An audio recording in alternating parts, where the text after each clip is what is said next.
Well, everybody, I wish I knew what happened. I am talking away, and all of a sudden, I look at the screen of the laptop, and the screen is black, which means the video dropped off for some reason. I don't know what happened. No idea whatsoever. Um, I did a speed check this morning. Our upload speed is great for live streaming. The camera tested fine. So I have no idea what happened, but hopefully, if you were a part of the first live stream, you'll join back again. And I'm hoping the camera doesn't cut out again. No idea what happened. So we're just going to march forward. I see that Susie has rejoined us. Hopefully, others as well will figure out that there was a technical glitch. The camera cut out. And as soon as the camera cuts out, as far as I know, the audio cuts out as well. But I did type a quick comment in the live chat saying, we had an issue. So hopefully, folks will figure that out. In the meantime, I'm going to move forward and hopefully, folks will be able to rejoin us and we won't have any more technical issues. We've been pretty fortunate. We haven't had much in the way of technical issues recently. And this is one of the first ones we've had in quite a while. So my apologies to everybody. No idea what happened. As I was just saying, the screen went black. The laptop screen went black. And all of a sudden I realized that we had a technical issue and the live stream had to be restarted. So I'm gonna keep moving forward. I'm not gonna allow technical things to slow us down. Again, Princess Diana will be arriving soon. We've got two machines to present today. This 1963 Viking Husqvarna 21E, and then also we've got this Rocketeer as well to present. So y'all keep your fingers crossed that we don't have any more technical glitches. I don't know, no idea what happened. It hasn't happened in so long that I turned around and saw the black screen on the laptop. And right away, I was like, oh, you've got to be kidding. And I'm glad that the audio cut out because I may have said something else that wasn't quite as nice, like something like what the HE double toothpicks or something like that. So let's hope everything goes smooth sailing at this point and we don't have any more technical snafus. Okay, so do that, please. I'm going to take the magic wand and touch the camera and touch the machines and hope that we don't have any problems. Trying to moving that. I wonder if our upload speed dropped off because I'm seeing that as I'm moving the magic wand, it's not tracking in actual real time. There's just a slight little delay to it. So hopefully our upload speed stays solid. Otherwise, we'll restart again. We're not gonna let technical issues win the day. We're gonna keep marching forward. Okay, so I've already said hello to everybody, and I'm guessing the same folks will come back. So I'm going to leave the live stream now in the hands of the leadership team. I saw that Teresa is here. I saw Emma's here. Susie is here. I don't know if Jenny will be here today or not, but I'm going to let the leaders take control. If for some reason we have another technical glitch and I'm focused over here, if one of the leaders would not just text me, but maybe call me, because texting, I may not respond right away. Well, texting or calling, it doesn't matter. Just alert me if we have another glitch. I hope we don't. Hopefully we don't. Okay, let me set this over here.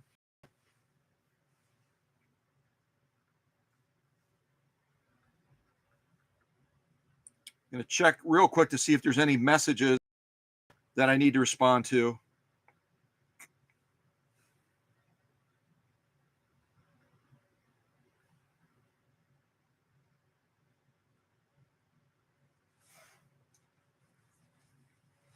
Oh, also good morning to Alex out in California, Al Koss. I don't think Alex was in the initial live stream. Also, good morning to Candido from the great state of New York. And hopefully we don't have any more technical issues.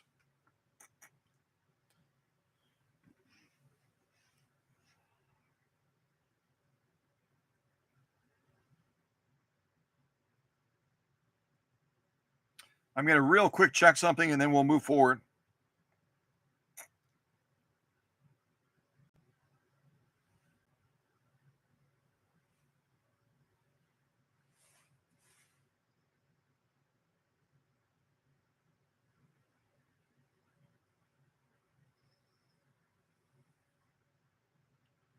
I'm also going to do a real quick video and audio check as well. Those of you that are joining us for the first time on this live stream, we already had another live stream in progress and had a technical glitch that took the video camera out, so I had to restart again. Hey, this is Anna. Hey, this is Anna. You don't sound real. Especially after having a daughter. Every mirror was a reminder. I don't like these advertisements where it's like a robot talking. Can you hear that? And her remarkable journey with this ancient island trick. A journey that has taught me the power of inner strength and finding effective solutions. Why do advertisers think that's going to be effective? I don't get it.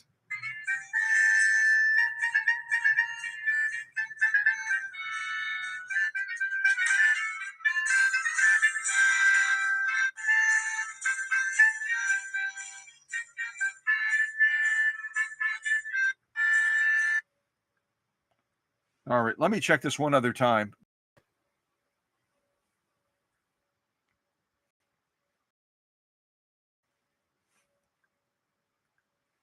I'll launch into it, you guys. Sorry about that. Just checking to see if there's anything popped up on here.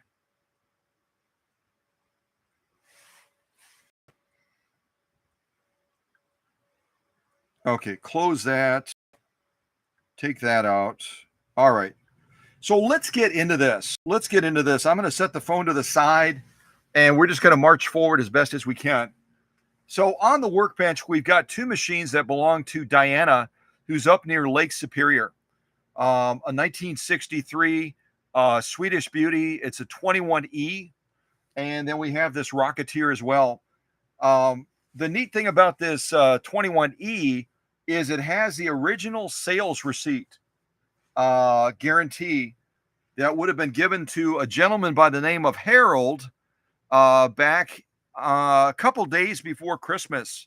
Looks like December 21st, 1963. I can only assume that he was getting this machine for his wife or significant other as a Christmas gift.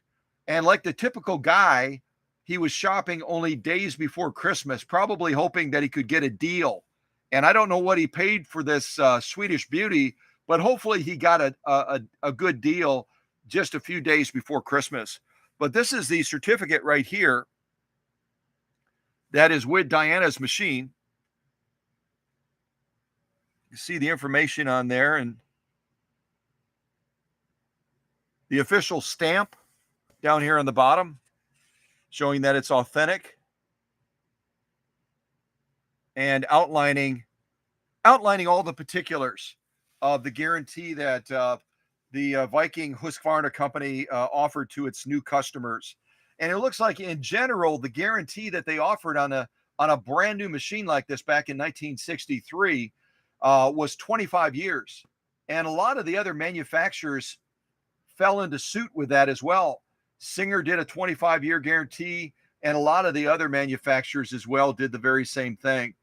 There were only a couple of companies out there early on, Elna and Foff, that had a lifetime guarantee that went with their machines, just anticipating there would be no major issues going on. So, but let me ask the audience real quick as we launch into this. Also, good morning to Kathy King as well. I see that Kathy joined us also. And I think I had said in the previous live stream, I'd said everybody else already. So, but we're going to be trying to present both of these machines. We might not get through the full stack of sew-offs that I have prepared just because of the time allotted. But if there's any input on starting with the Swedish Beauty or the Rocketeer, by all means, voice that in the live chat. And I'll glance at the live chat if there's any strong feelings of start here, start there, because my goal is to cover both machines, to a great extent. Again, we might not get through all the sew-offs. I prepared quite a stack potential sew-offs, identical sew-offs for both machines, and we might not get all the way through that pile. But let me look at the live chat, see if there's any strong feelings about one way or the other, and we will go from there.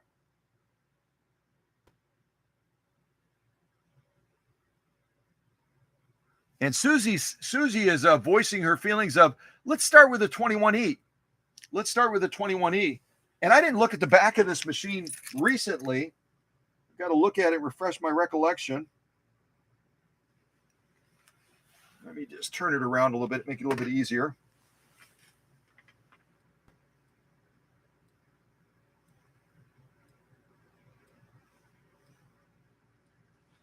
What I was trying to check real quick, because I didn't remember.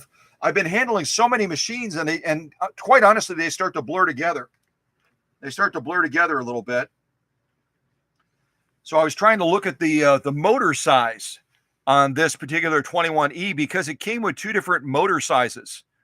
And so any guess as to those two types of motor sizes for the 21E, part of the Class 21 series, coming out later than those earlier Swedish beauties that we usually look at, like the 21As and other Swedish beauty models?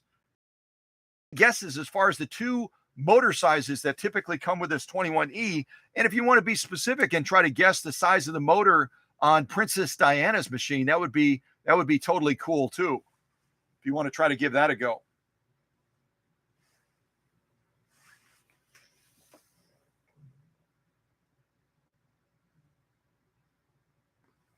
Yeah, so 5, Alex said 0.75. Emma said 0.7. So the correct answer on these green machines, as I call them sometimes, these Swedish beauties that have this distinct green color, is they're going to come typically with either a 1 amp or a 1.5 amp. And Princess Diana's has a 1.5 amp. But don't get all excited about that, because once I've optimized a motor, that 1 amp motor is going to be able to run side by side with that 1.5. They're going to be almost indistinguishable as far as their power output. So, a lot of people are gangbusters about trying to get a 1.5 amp, and that's fine and good. But if the motor is properly restored and serviced, they're going to be able to run neck and neck pretty much against anything. They're going to be equal partners as far as. So let's get into this 21E straight away. I'll just try to watch the machine a little bit. And I'll tell you that when this Swedish beauty came to the workshop, she was critically injured and critically ill. Diana explained that the machine was totally locked up. She had troubleshooted a number of things to try to resolve it. And it ended up being a mechanical problem, both in the raceway and also the balance wheel and also the bobbin assembly that was binding the machine up. And she was incredibly relieved when I said that the machine was repairable, because at first she was thinking, based on what these folks had told her back in 2019, she had taken the machine into a sew and vac type place back in 2019 for some general service and repairs, and that they basically told her that the machine, if it had issues, that it wouldn't be they wouldn't be able to repair it. That it wouldn't be worth repairing, I think is what they may have said. So let me just quickly look at messages here. So an update from Princess Diana, she's saying that she'll be arriving around 12:30, which is great, because that means I can blah, blah, blah just a little bit more. That's perfect. Awesome. Okay.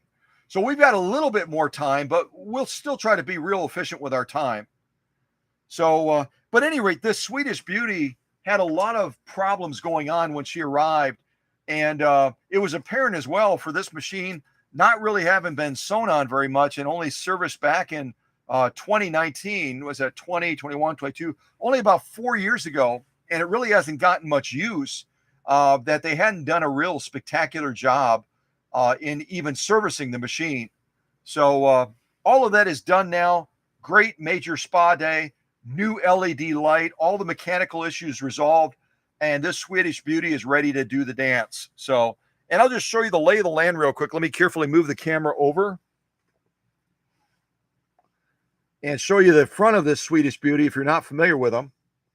So looking at this, this 21E, again, equipped with a 1.5 amp motor. From right to left, right here, you're looking at feed dog drop. When you turn this down to the 6 o'clock position clockwise, it's going to drop the feed dogs. When you turn it back up to the 12 o'clock position, those feed dogs are going to pop up again. And you would use that obviously for darning, free motion quilting, freehand embroidery, so that those feed dogs are not in play. Right here, we've got stitch width. And when you want to do a straight stitch, you turn it on 0 where it is right now. When you're wanting to do zigzagging or some of the cam generated stitches, you're going to adjust this somewhere between 1 and 4, typically closer to 4, so you get a nice wide defined pattern when you sew it. Also, you're going to have a little bit of trouble seeing it maybe, but there's a little metal tab right here, and that little metal tab is for buttonholing. What it does is when you press it down, it's a stop sequence, and it allows you to stage out the buttonhole, basically executing a zigzag as you finish off the edges of that buttonhole. This right here is going to be your stitch length, and this particular Swedish beauty has a much wider range of stitch length than most other vintage household sewing machines. When we're turned up on 4, we're going to be doing about 5 stitches per inch. When we turn this clockwise all the way down to this region of about 0.5, actually you could go all the way down to 0.1, but I wouldn't recommend going that low. So 0.1, 0.2, 0.3, 0.4, 0.5, you're going to be down in 30 stitches per inch, perhaps even a little bit lower than that, depending on how your presser foot pressure is set and how evenly that material is being moved. But the point is, the Swedish beauties have generally a wider stitch range than any other vintage sewing machine out there, especially on the higher end when it comes to 5 stitches per inch, when most of the other machines are going to be right around 6 to 7 stitches per inch. So that's, I think that's really, really cool. And it gives you a lot more versatility, a lot more choice. Right here in the center is our reverse. And on the E series machines, in other words, the 19E, the 19E special, the 21E, this reverse is going to be a 2-stage reverse. Most of the other machines, when you push it in, you have to hold it in to sew in reverse. So I would have to push this in and hold it in. And then when I'm done sewing in reverse, I would release it. With the E series, again, the 19E special, the 21E, and also the 19E, you can push this in. And when you push it in, you push it and drop it down just a little bit, and then it locks in place. So you've got that locked in reverse, and you don't have to hold it in, which is a really, really nice feature on the E series machines. So you would just push it in like this, drop it down a little bit, and you notice now that the button is staying in. I remember one time getting contacted from someone in Sweden, and they said, my button is stuck. I asked them, what kind of machine do you have? It happened to be a 21E. And I said, your button may not be stuck. It may be locked in stage 2. Push the button in, and when you push it in, push it up a little bit. And they started giggling and saying, you fixed it. I said, no, you fixed it. Ha ha! You fixed it, not me. So yeah, that's how you do it. Just push it in and up, and then it pops back out straight away. So just know that the E, that's distinct to the E series Swedish beauties. And then we've got this control over here, which when your stitch width is set at 0 for straight stitching, this control right here gives you a needle position choice. If you turn this knob to the left, you're going to get a left needle position, center needle position, and a right needle position. When you have your stitch width set anywhere between 1 and 4, the needle position will not work. I've gotten calls about that as well. where someone thinks that there's an issue with their needle position knob because they're trying to adjust the needle position, say to the far left, and it's not moving. And then when I ask them, well, where's your stitch width set? They usually say, oh, it's on 4 because I'm getting ready to do some cam stitching. I said, turn it to 0 and see what happens. So they turn it to 0. They try adjusting the needle position, and all of a sudden it's okay again. So sometimes it's user error that can cause us to have issues with a sewing machine. And that's why manuals and also YouTube videos like this can be really helpful and have been very helpful in guiding people to understand their machines better so that they can enjoy them better. Because there's nothing worse than having a machine and not understanding the features and the functions and struggling with something only to discover that it was something that could easily be overcome, if that makes sense. So, along with this being needle position, again, when the stitch width is on 0, it works perfectly. You've also got this little metal slider right here. This metal slider is going to allow you to choose the cam output depending on the cam that's in the back of the machine. Today we have cam letter A, like Apple. So we'll be testing some different stitches on cam A. This particular series, not just the E series, but the Class 21 and also the Class 20 that preceded it, has a total of 5 cams that you can use with the machine. There's cams A, cam B, cam C, cam D, and cam E as well. And eventually, and I don't know if Candido already knows this, but because I consider Candido and Rachel dear friends out in New York, and Candido has requested a Class 21 machine prepared by the workshop, I'm going to be surprising, probably not surprising now. I'm going to be surprising Candido by sending him 2 unicorn cams that most people across the country can't find anywhere. This machine, when it came from this manufacturer salesperson, originally would have come with cams ABC. I'm going to be also giving Candido and Rachel cams D and cams E, which are harder to find than a unicorn. So Candido and Rachel with their Swedish Beauty, once I get to it, will have the entire cam set that they can have. And if anyone else they know has a Swedish Beauty, they're going to hate Candido and Rachel because I guarantee that they're not going to have a cam D or a cam E. It would be incredibly surprising to me if they did. You might remember Hans that lives in Norway. Hans used to be on my leadership team and then had other things that came up and had to step away. Even Hans, who lives in Norway, right next door to Sweden, could not find a cam D. And so I had an extra cam D at the time, and I mailed it to Hans all the way in Norway. You folks that have been following me a long time remember him posting, or actually I posted pictures of the package arriving. I snuck some chocolate in there as well. And then he shows the cam D sitting on his dining room table in Norway because he couldn't find one over there. So it just gives you an idea of how rare those cams are. Incredibly rare. And people have tried to use 3D printing to make them, and it's failed every time because there's contours and there's bevels that the 3D printing doesn't pick up. And so when they try to replicate the original cams made in Sweden, they can't even do it with 3D printing. And so they continue to be incredibly rare and difficult to find. But Candido eventually will have all 5 of them.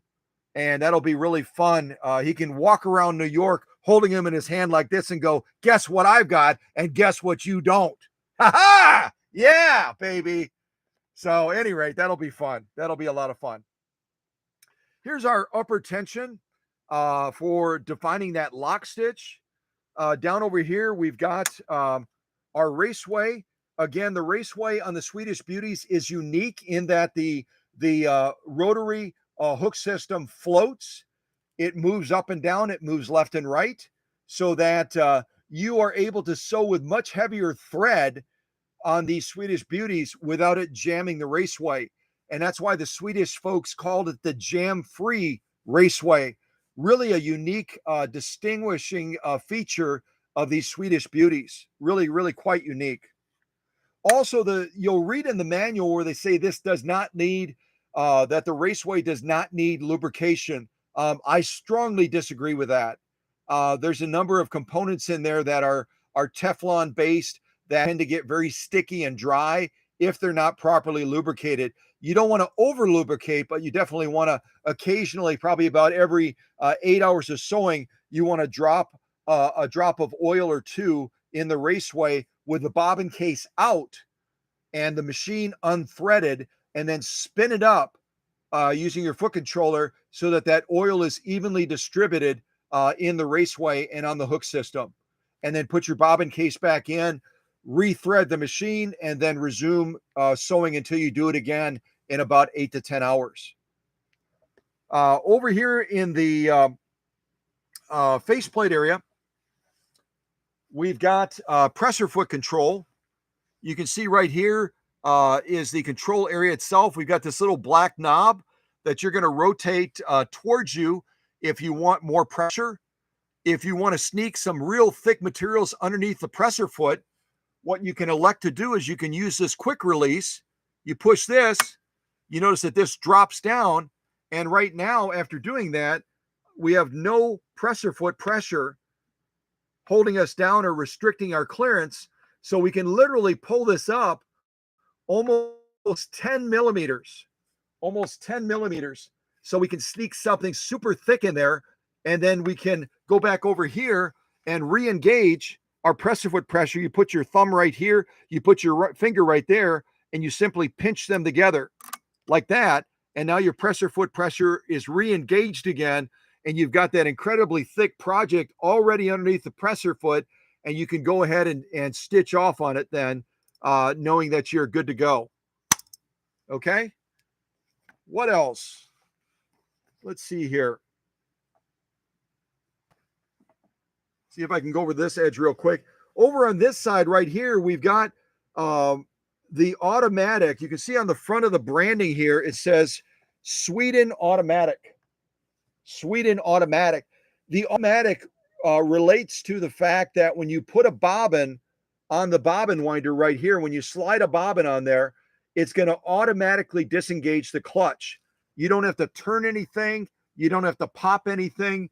You just slide your bobbin on, and it automatically disengages the clutch. That's why it's labeled Sweden Automatic. And along with that, you also have this great feature of the slow gear, which is going to take the machine from full speed all the way down to 1/5 speed. And you engage it by just grabbing this little black bobbin winder right here, this assembly, and pulling it out. And when you pull it out, it uses the equivalent of a 10-speed bike gear reduction to take the machine and to slow it down from full speed down to 1/5. It does not change the power factor on the machine, which a lot of people try to propagate on the internet and on different platforms. I'm telling you that that's absolutely incorrect and false. The machine, if it comes with a 1 amp motor, then it's got 1 amp. If it comes like this Swedish Beauty with a 1.5 amp motor, then it's going to have 1.5 amps. By pulling this out, you're not all of a sudden going to gain more amperage. It's going to be the same amperage, but it's going to gear the machine down so that you have better control over your sewing. It slows it down so you can make those turns and you can navigate the material more effectively without having to meter out that power through the foot controller. So I'm going to push it back in now because we're not going to start with a slow gear. At least I don't plan on doing that. And once I push this in, when we first start sewing, you'll hear it click, and then it's gearing it back into the full speed range again. Hopefully all that makes sense. Yeah. Let's see what else. Obviously, 2 spool pins here. 2 spool pins because this machine is capable of doing twin needle sewing. You just open this little door. Some of the other E-Series machines, like the 19E, you can't just open the door. You've got to remove a bolt to access this area for servicing and maintenance.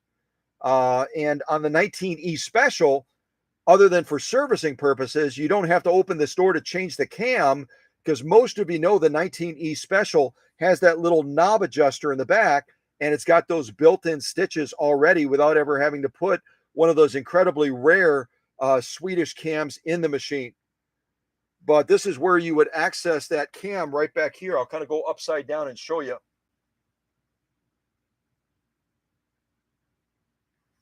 Right in that space right there. Let's see what else.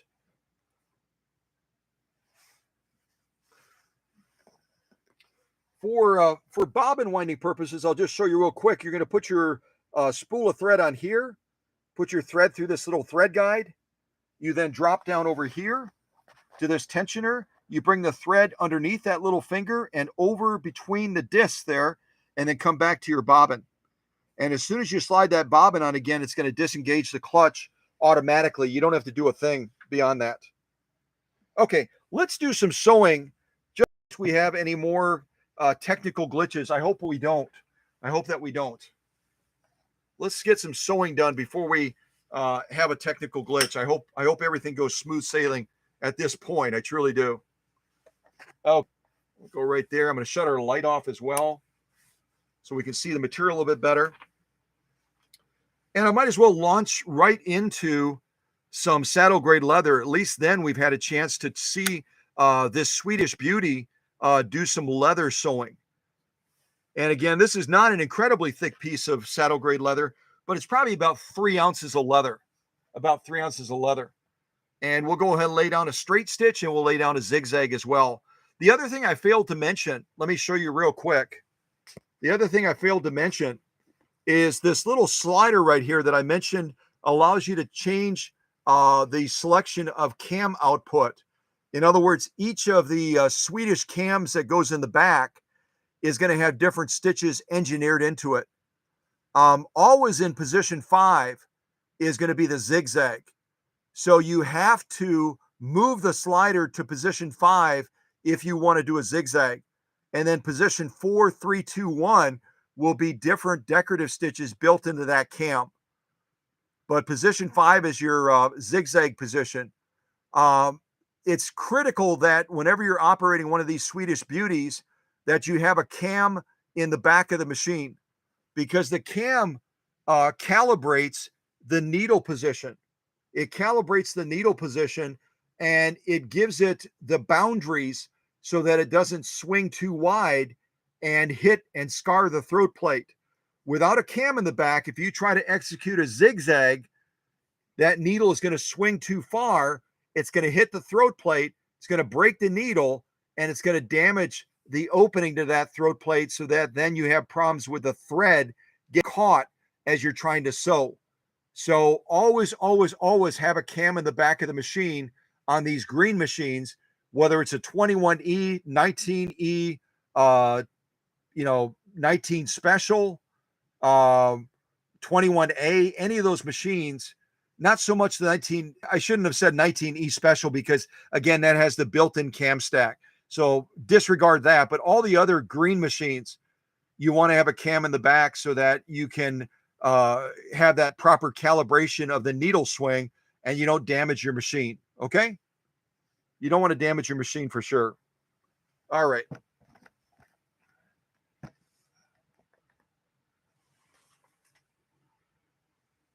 All right, let's get going before I'm really nervous that we're going to have another technical glitch. I depend on this tower that's about a mile away from the workshop to supply my 5G network. It sometimes does just a bang on spectacular job. Other times I don't know what's going on, but all kinds of issues. Okay, so let's start with a straight stitch, and then we'll go on to a zigzag, and then we'll just move forward. We'll just keep moving forward. We got a lot to cover, All right, straight stitch first. Here we go. Take up arms all the way up. Yep, here we go.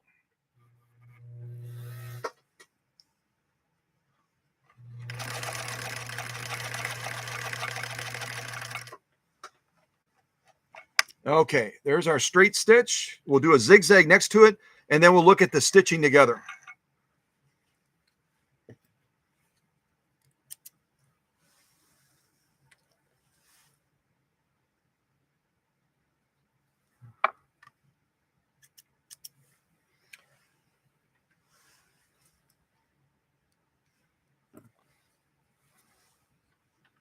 So all I'm going to do a zigzag is I'm going to adjust that stitch width. I'll just kind of angle the camera up a little bit. You can look down the machine. This again is our stitch width down here. So I'm going to go ahead and adjust this up to about 3. We'll do a 3x3 zigzag. And then we'll move into some of the other stitching from Cam A on this machine. So here goes a zigzag down this saddle grade leather. Here we go.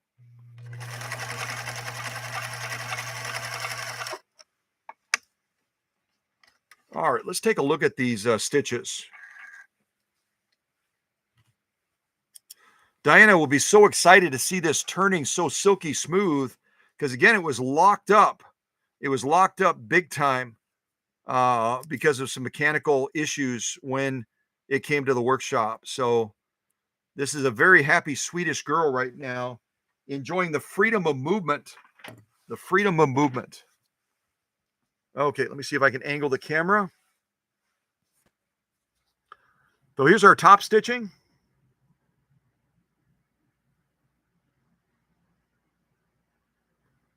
And again, I don't think I talked about, I know I didn't talk about setup. I did not talk about setup. We're using a 9014 universal needle, and we're using Coates & Clark dual duty XP thread from Joann Fabrics, from Joann's. So we're not using a leather needle, but we're sewing leather nonetheless. So there's our zigzag and our straight stitch. Beautiful, beautiful stitching. Beautiful stitching on the part of this Swedish beauty. Let's look at it like this as well.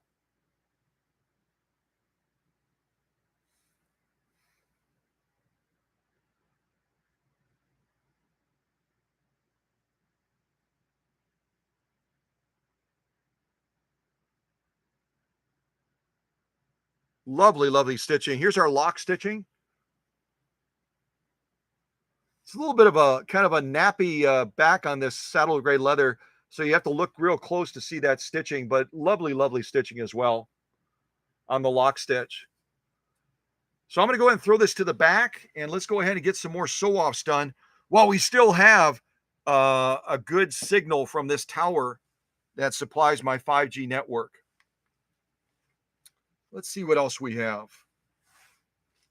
Let's go ahead and move into the cotton. I want to try to demonstrate some of these cam stitches. I want to demonstrate some of these cam stitches.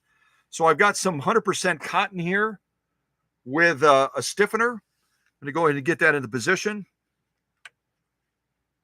And again, if I seem a little bit rushed, you're not misperceiving that. I'm aware that we've got to finish up with this Swedish beauty, and then we've got to jump over to that Rocketeer. So I'm trying to keep us moving, steady and fast so that we don't run out of time again. So the first thing I'll lay down on this 100% cotton with a stiffener is I'm going to lay down a straight stitch. So I'm going to adjust my stitch width back to 0. Go ahead and take us to the longest stitch possible on number 4 right here. Again, this is stitch length, stitch width. So I'm on 0 here. I'm on 4 right up there. And now we're going to lay down a straight stitch and then follow it by a zigzag. And then we're going to jump into these cam stitches straight away. So let's do the straight stitch first. And I'll just kind of go down the line of stitches. And that way, if we all of a sudden have a technical glitch, at least we covered one of Princess Diana's machines. I hope we can get through both. That would be wonderful. All right, here goes our straight stitch. Here we go.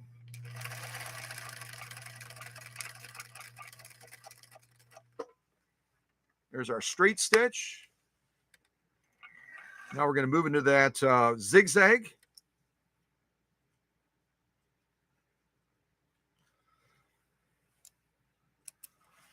And you can, I talked about that slow gear function. We're going to be using that later, but you can use that slow gear anytime or all the time if you want. It's not going to hurt the machine if you operate this machine continuously in that slow gear so that you're able to rely less on the foot controller and allow the machine to gear itself down. All right, let's do that zigzag now. So now I'm just going to adjust. I'm going to make a quick adjustment on my stitch width. I'm going to take us over to about 3.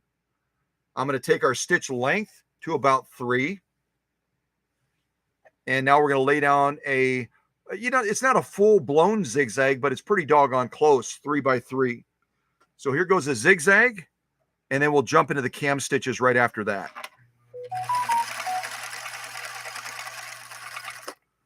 And if you want to talk about a silky smooth machine, oh my goodness gravy. This is a happy, happy girl right now. Very, very happy. All right, so now we've done a straight, we've done a zigzag. Now let's explore Cam A just a little bit. Let's explore Cam A. And again, there's an important process you have to go through with these Swedish beauties. It takes a little bit more time, but it's going to keep you from damaging your machine. Let me get this back into place and I'll show you real quick what that looks like. Let me get this back in there, get that down. Okay. So as we're looking to go now from position 5 right here, I don't know if you can see that in the shot. We've got this all the way as far in as it'll go, which is position 5. Now we want to go to position 4 to check out that cam generated decorative stitch. So the first thing we have to do is we have to take our stitch width down to 0. What that does is it pulls that reader finger back, and then it will allow you to easily adjust this slider without forcing it and potentially damaging the machine. So I'm going to take this down to 0, then I'm going to take my slider and I'm going to move it to position 4, which is what I just did. Now I'm going to take my stitch width and bring it back to 4 again. And now I've got to adjust my stitch length down to close to 0.5. I'm going to adjust it down to close to 0.5. Let me see if I can move over a little bit closer and show you. So we took this down to 0 first of all, so we can move this slider to position 4. And now we're going to take our stitch length and we're going to adjust it all the way down. I'll be conservative and go between 0.5 and 0.75. But you want to adjust that stitch length down quite a bit so that that pattern is going to have a little bit more tightness to it and better definition and better clarity. Again, we're sewing with a 90-14 needle, so it's not as ideal as, say, a 75-11 embroidery needle or even a universal size 80 needle, which equates to a size 12. But we're still going to get a nice looking stitch, I think. So we're right around 0.75, a little bit below that. A little bit below that. I'll go just a little bit further. So now at this point, we should be ready to sew that stitch number 4 that's on cam A in the back of the machine. Let's check it out and see what we think of it. Let's see what we think of it. Make sure we get our take-up arm all the way up. Right now you can see it's kind of down a little bit. I'm going to take it up a little bit higher, higher, higher. Especially with the Swedish beauties, you want to make sure that that take-up arm is at the highest position, that it's just about ready to do its downstroke. That's going to give you the best launch possible with these machines because of the mechanics. And when you get to that highest take-up arm position, it frees up that machine so it can launch very, very nicely. Let me just see if I have any text messages. I think I may have heard a text come in.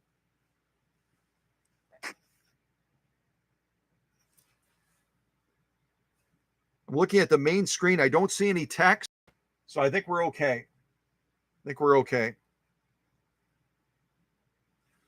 All right, so let's try this first stitch, and then we'll go on to the others after that. All right, here we go.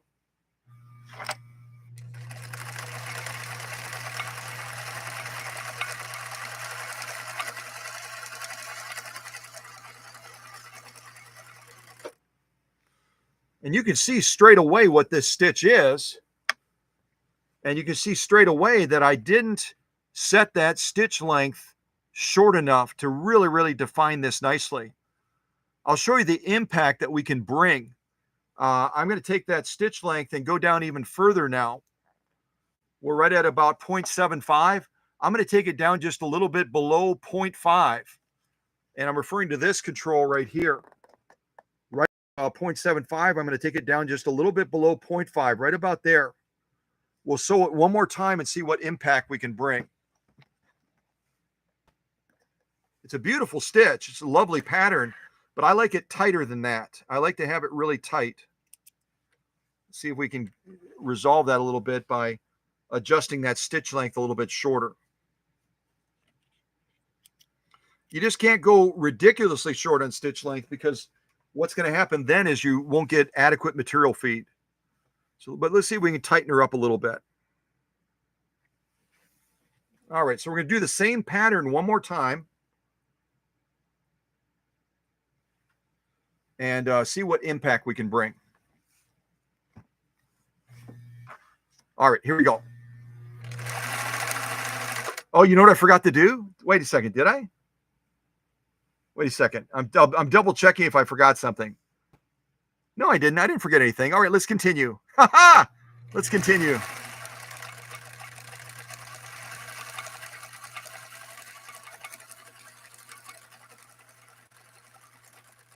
I thought for a second I forgot to move stitch width back. So it's better. I like it better, but we're still not as tight as I'd like to go. But we're going to stop with that for now. But you can see this compared to that. If I go even shorter on that stitch length, I can draw this together even closer and get a much better defined stitch pattern for this particular pattern option. They're lovely, lovely stitches. And you can move that thread out of the way. You can see the same on the lock stitching on the back. Beautiful lock stitching, beautiful top stitching as well. But we could go tighter on the stitch length to define that even better. All right, let's go to the next pattern. And maybe I'll mess around with that stitch length a little bit and get it even shorter. See if we can get better clarity on that. But again, with a size 90-14 needle, we're not going to be able to go with as much definition as if we go with a smaller scale needle. Size 80, size 70, size 75, something like that. So, all right, let's give it a go again. Let's see which way I'm going here, like that. Okay. All right, so now we're going to be moving to the next pattern on cam A. The next pattern on cam A. So what I need to do is drop the camera. I better move it so I've got it balanced on the table right now. What I need to do is before I can move this slider, I've got to turn the stitch width down to 0. So I'm turning this down to 0. Now I can slide it to position 3. And then I take my stitch width back to 4 again. I'm also going to adjust my stitch length, which is this up here. I'm going to adjust my stitch length down even a little bit further. Right now, we're just a little bit below 0.5. I'm going to go to 0.4. Go almost to 0.4 right there. So we've got our stitch width set. We moved our slider. We've got our stitch length set as well. Now let's give this next pattern a go, see what we think. And again, if you're joining us a little bit late, this is Princess Diana's from up around Lake Superior in Wisconsin. Princess Diana's 1963 21E, equipped with a 1.5 amp motor. All right, here goes pattern 3 on cam A. Let's see what we think of this one. Here we go.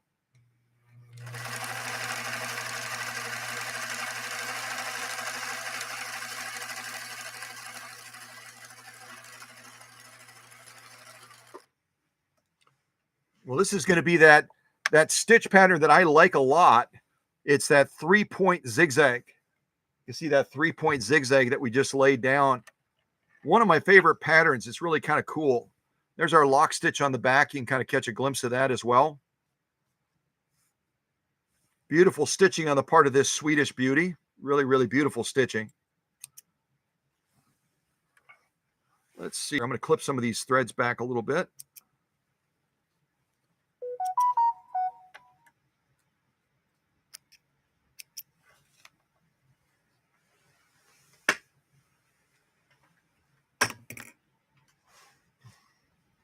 All right, let's just keep going. I'll show you all these stitches when we get to the end. Double checking my orientation. So, yep, this is correct.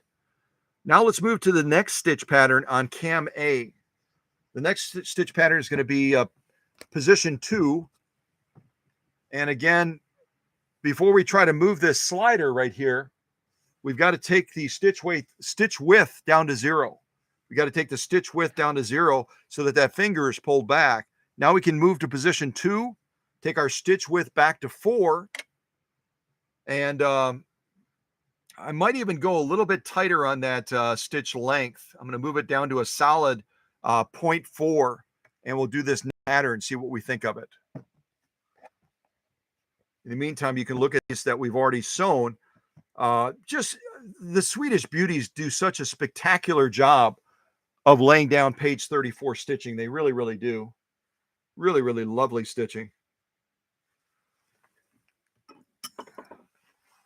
And I'm going to quickly get a drink of Diet Coke before I lose my voice.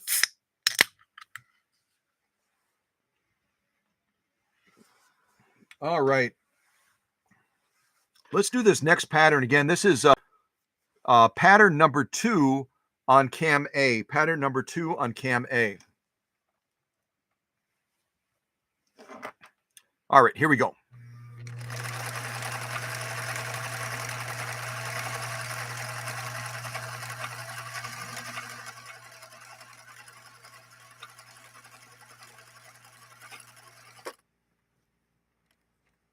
I think that's like a combing stitch or something like that. I think that's what that's called. I never get the terms of the stitches right, but that's the stitch we just laid down right there. Really a lovely stitch. I'll give you a closer view of these once we're through this final. We've got only one more pattern to sew on pattern A, on cam A, excuse me. Only one more pattern to sew on cam A, and then we'll have covered all the patterns on that cam. And again, these machines come with a lot of their cams.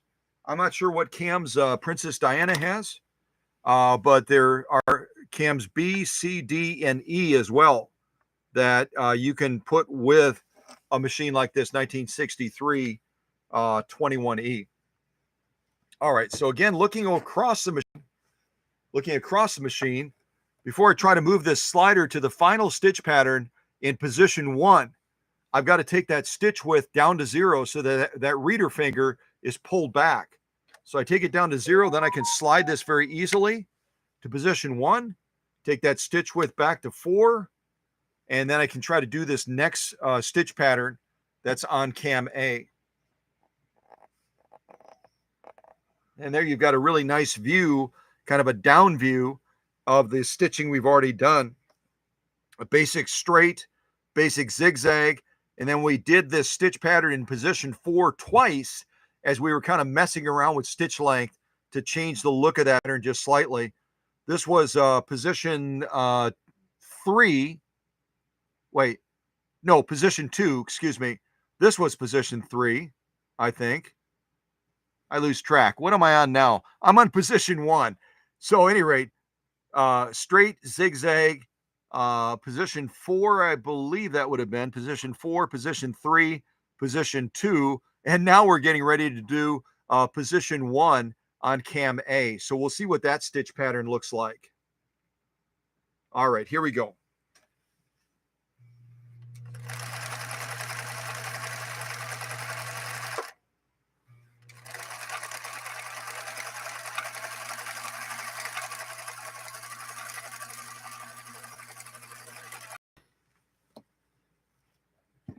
It's just fun. It's fun watching a machine just glide through the sewing like that when it was struggling so much when it came to the workshop. Struggling so much. Gasping for breath, critical care, and getting it back to a point where it can breathe again and it can enjoy greatness, and it can enjoy greatness and also reflect greatness through the stitch well is the best of all things, isn't it? All right, let's take a look at this stitching that we've done on Princess Diana's 1963 21E. We'll look at all of them in totality to start.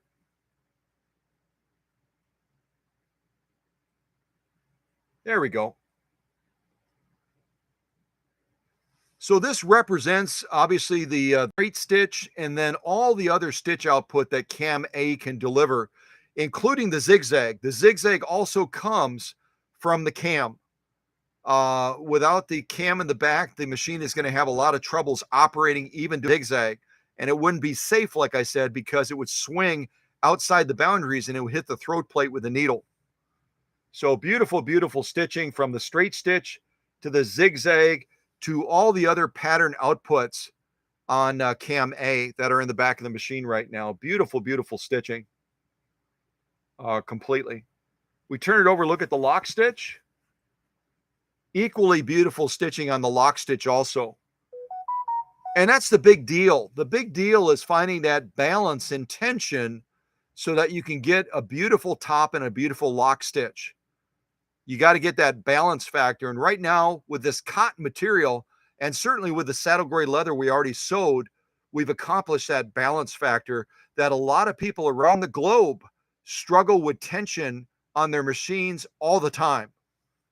And we're not having that issue right now. Some beautiful, beautiful stitching. Get a little bit closer.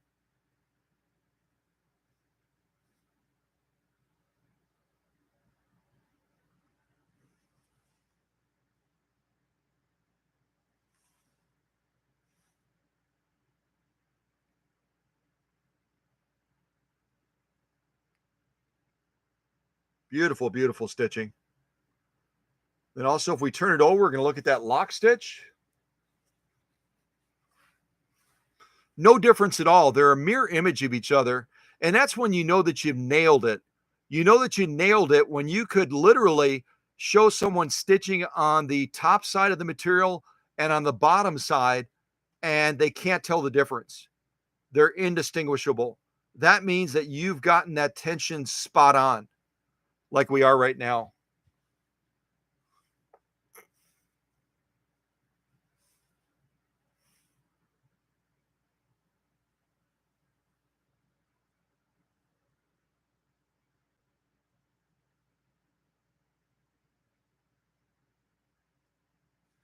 So this is our lock stitching again. And our top stitching. Excellent, excellent job on the part of this 1963 21E. Again, 21E that arrived in critical condition, totally locked up. And there were several things I had to do in order to get it back to a point where she's turning silky smooth again now and just loving life and excited to get back together with Diana and they can begin their adventures together. So that's a real quick glimpse of this 21E. 21E again is a fabulous machine for all around sewing. Whether you're looking to sew heavy duty, whether you're looking to sew lightweight, doesn't matter. You're able to launch into a lot of different sewing options with this machine. It also has that beautiful long extension bed as well, that so I can get closer with the camera, I've elected not to put on the machine right now. But beautiful, beautiful extension bed, just like that extension bed you saw recently with the CL8.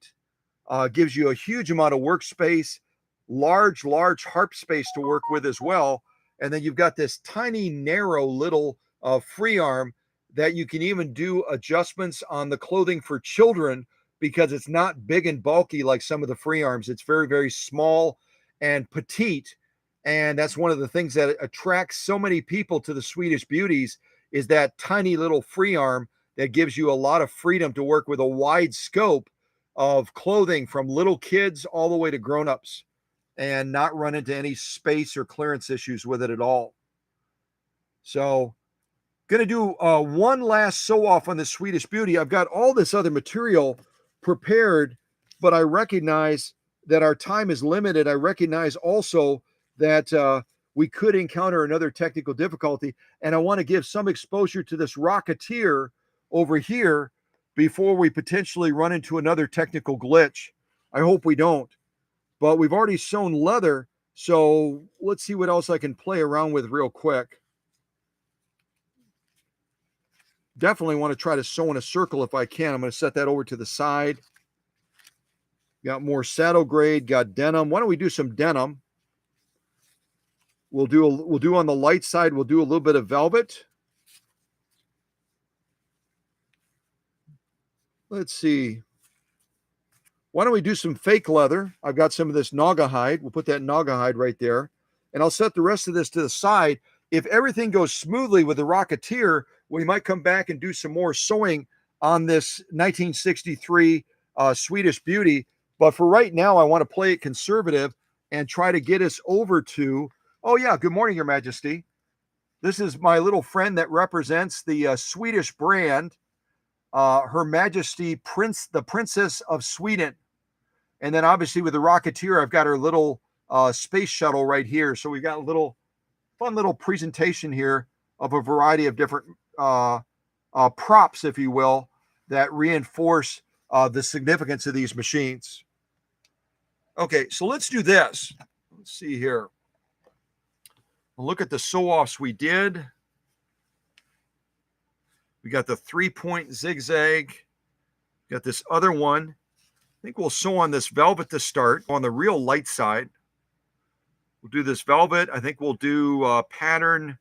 Let's see, that would be pattern 4, 3, 2, 1. We'll do pattern 4, and we'll do pattern 3. I think we'll do pattern 3 on this velvet.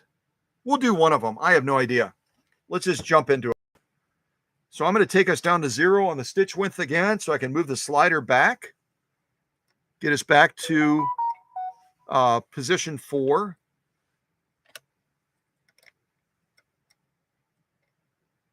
Actually, I think I'll go to position, I'll go to position 4.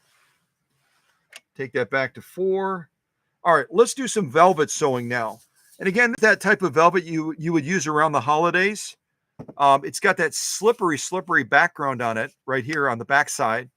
But we're going to be sewing through 2 layers of this. Let's try to do a decorative pattern on this stuff, which is not an easy task because of that slippery factor, but I think we'll do just fine. So this is pattern number 4, I believe it is, pattern number 4 that we'll be trying to do on this velvet. So we've gone from leather to cotton. From leather to cotton, we're going to be trying to do velvet with this Swedish beauty as well. All right, here we go.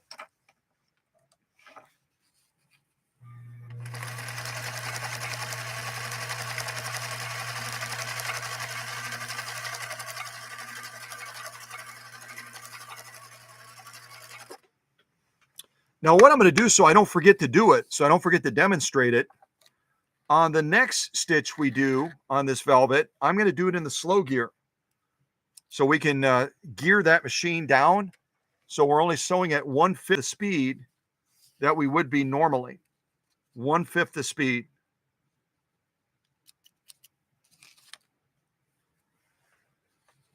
All right, let me get that velvet back into place. And now we're going to change ourselves from pattern 4 to pattern 3. So I take my stitch width down to 0, move this to pattern 3, back up to 4 on the stitch width, and then I'm going to reach around the machine here, and I'm going to grab that little knob I showed you before and take us into the slow gear, like that. Okay? I think you can see that. Hopefully you can see that. Yeah. Now we're going to sew this next pattern at 1/5 the speed that the machine normally operates at. 1/5 the speed. All right, here we go.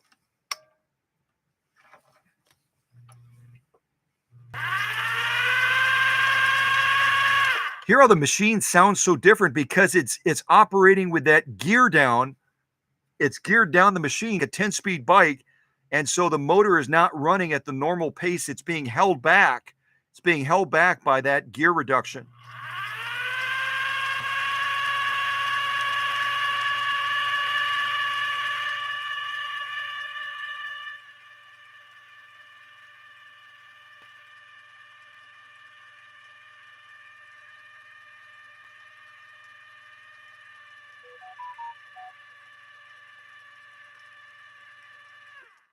And once you're done using the slow gear, I'm not going to go all the way to the other side of the machine to show you again, but when you push that gear back in, you'll be able to move the balance wheel. Right now with that slow gear engaged, it locks the balance wheel. So don't try to force it until you disengage the slow gear, and then the balance wheel will move freely. I hope that makes sense. Right now, the balance wheel is locked because the slow gear is engaged. I'm going to push it back in, and then I can move the balance wheel again because that gear will go back to the normal mode and will allow me to move the balance wheel. So I just pushed it back in. You hear that little click? You just barely hear a little click. And now I'm able to move the balance wheel and get that material out of there.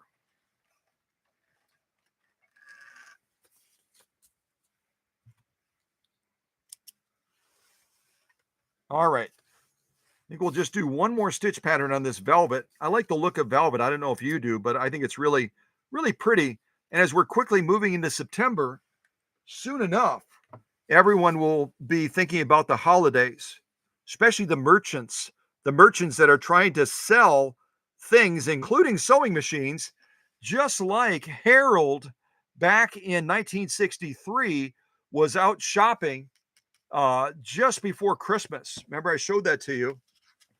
He was out shopping just before Christmas on December 21st and ended up buying this machine, I would assume, and I shouldn't assume, but I assume bought it for his wife or his partner. I don't think they had partners back in 1963. I think it was strictly you were married or you weren't married. So I think he was married. All right. So I'm going to take our stitch width back to 0 again. I can move this slider freely. I'm going to go to position 2. Yeah, I like the position. Actually, I'm going to go to position 1. I like position. I was debating if I should do this one or that one. I'm going to do this one over here. I'm going to do that one over there. I like that one a little bit better. Then I move my stitch width back to 4 again. And now we'll lay down our final pattern on this real delicate and light velvet material, 2 layers of it. We'll see how the machine manages the feed of this real slippery stuff. See how it manages the feed of this real slippery stuff. And we'll do this in the normal speed. I won't use the slow gear for this. All right, checking all my settings. Looks like our settings are good. So I'm just going to go ahead and launch into this now. Here we go.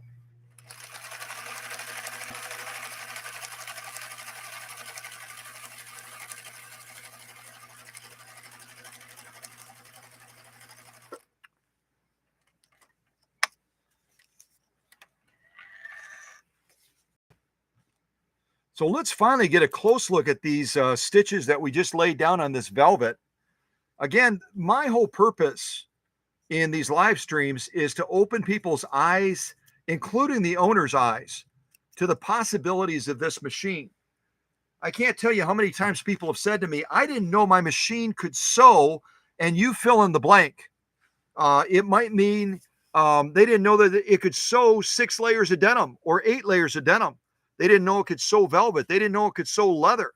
And by me demonstrating a wide field of materials, all of a sudden their eyes are opened to the possibilities for that machine, whether it's a Swedish Beauty or a Kenmore or an Elna or a Juki or a Janome, whatever it is. It opens up their eyes to possibilities, doesn't it? So this is velvet. I think velvet is just gorgeous, isn't it? Anytime I've seen a lady wearing a velvet dress, it's intoxicating. It's intoxicating. I've never seen a man wearing a velvet dress, which is probably good, but I better be careful. All right. And again, as beautiful as stitches are, we could make them even better if we were to reduce the size of the needle and maybe use a specialty thread. Nothing against the Coats and Clark XP thread that we're using, the dual duty XP thread. But if we use a specialty thread with a specialty needle, we could even enhance this stitching even more.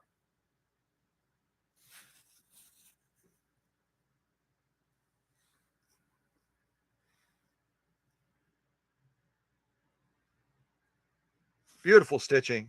That's our top stitching. Now we turn it over for our lock stitching. And again, like I said, a mirror image, which means the stitching on the top and the stitching on the bottom are indistinguishable. That's exactly when you accomplish that, where they look identical, you've nailed it. You've nailed it. You've hit the pinnacle. You've hit the pinnacle of sewing.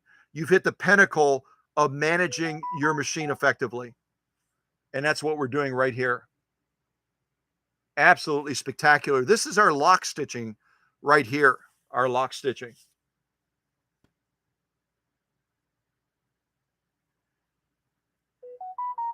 This again is Princess Diana's machine from up around Lake Superior,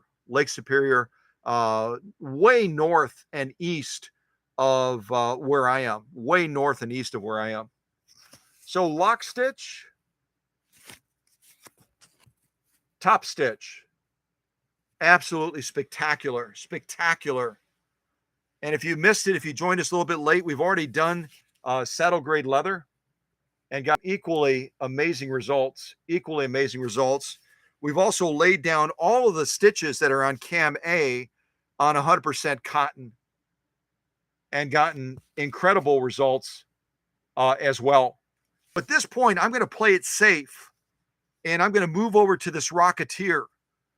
And that way, at least we've gotten a glimpse. I've got these other materials prepared. I'm hoping we can circle back to these. And do some more stitching on this Swedish Beauty. But for right now, we're going to stop with cotton velvet, and saddle grade leather. We've done all of that already on this Swedish Beauty. So I'm going to set these to the side along with the other materials we have. And then we'll move over to this other fantastic space race machine and see what we think of that. I'm also going to turn the light back on as well. Yeah. Beautiful LED light. And if you don't know it, these lights, let me shut that off so I don't blind you. These lights, there's a variety of different ones out there. Some of them are bright white. Some of them are more of a warm light. The light is a little bit less glary, a little bit softer. And then also they vary as far as the number of the light nodes that are on here that produce or emanate that light. The more of these little squares that are on there, the brighter and the more full light you're going to have on your machine. So look for that when you're shopping for these LED light replacements. If you see some that have like 3 or maybe 4 in a row, keep looking, because these that I use have 5 with row after row after row, column after column. They're incredibly bright. And they do a spectacular job, as you can see, of lighting up the bed and the needle. So don't settle for just any old LED light. Do a little bit more research and due diligence. Find one that has as many of those light nodes on it as possible, and you'll never have to use auxiliary lighting, whether you're sewing with a Swedish Beauty like this or whether you're sewing with a different sewing machine. So now over to our Rocketeer. That is set up with the same thread, the Coates & Clark Duty XP thread, and also set up as well with a 9014 needle, a universal needle. So these machines are set up exactly the same thread, same needle. And we'll see what we can explore on this Rocketeer now as we go through similar sew-offs. And I know that Susie posted a manual, so you're going to be able to some of the primary patterns that are available. I'm going to show them to you as well. The primary patterns and the combination patterns that are built into this Rocketeer. That way, if you want to add a cam or a fashion disc up here, you can certainly do that, but you don't have to. You can simply go with what's already engineered into the machine and still have a wide scope of potential stitches. Let me see if I can get the camera position. I'll just show you the lay of the land real quick, and then we're going to launch into this without any delay. Okay, first of all, the first thing you'll notice is there's a lot of controls on this Rocketeer, which is also known as a 500A. A 500A. Does anyone remember, that's in the live stream right now, does anyone remember the window of time when they made the Rocketeer, the 500A, and then her sibling, if you will, the 503A? Both of these machines, the 500A that we're looking at here, and also its counterpart, the 503A, were both made at the Singer, Anderson, South Carolina plant. The Anderson, South Carolina plant took over when the Elizabethport, New Jersey plant ended up shutting down production, and everything was shifted down to South Carolina. And that's where this machine was made, and also its counterpart, the 503A. But regarding this machine, does anyone remember when this machine was made? What were the years? What was the bracket for this Rocketeer? See if anyone remembers. Let's see. Susie wrote 1953.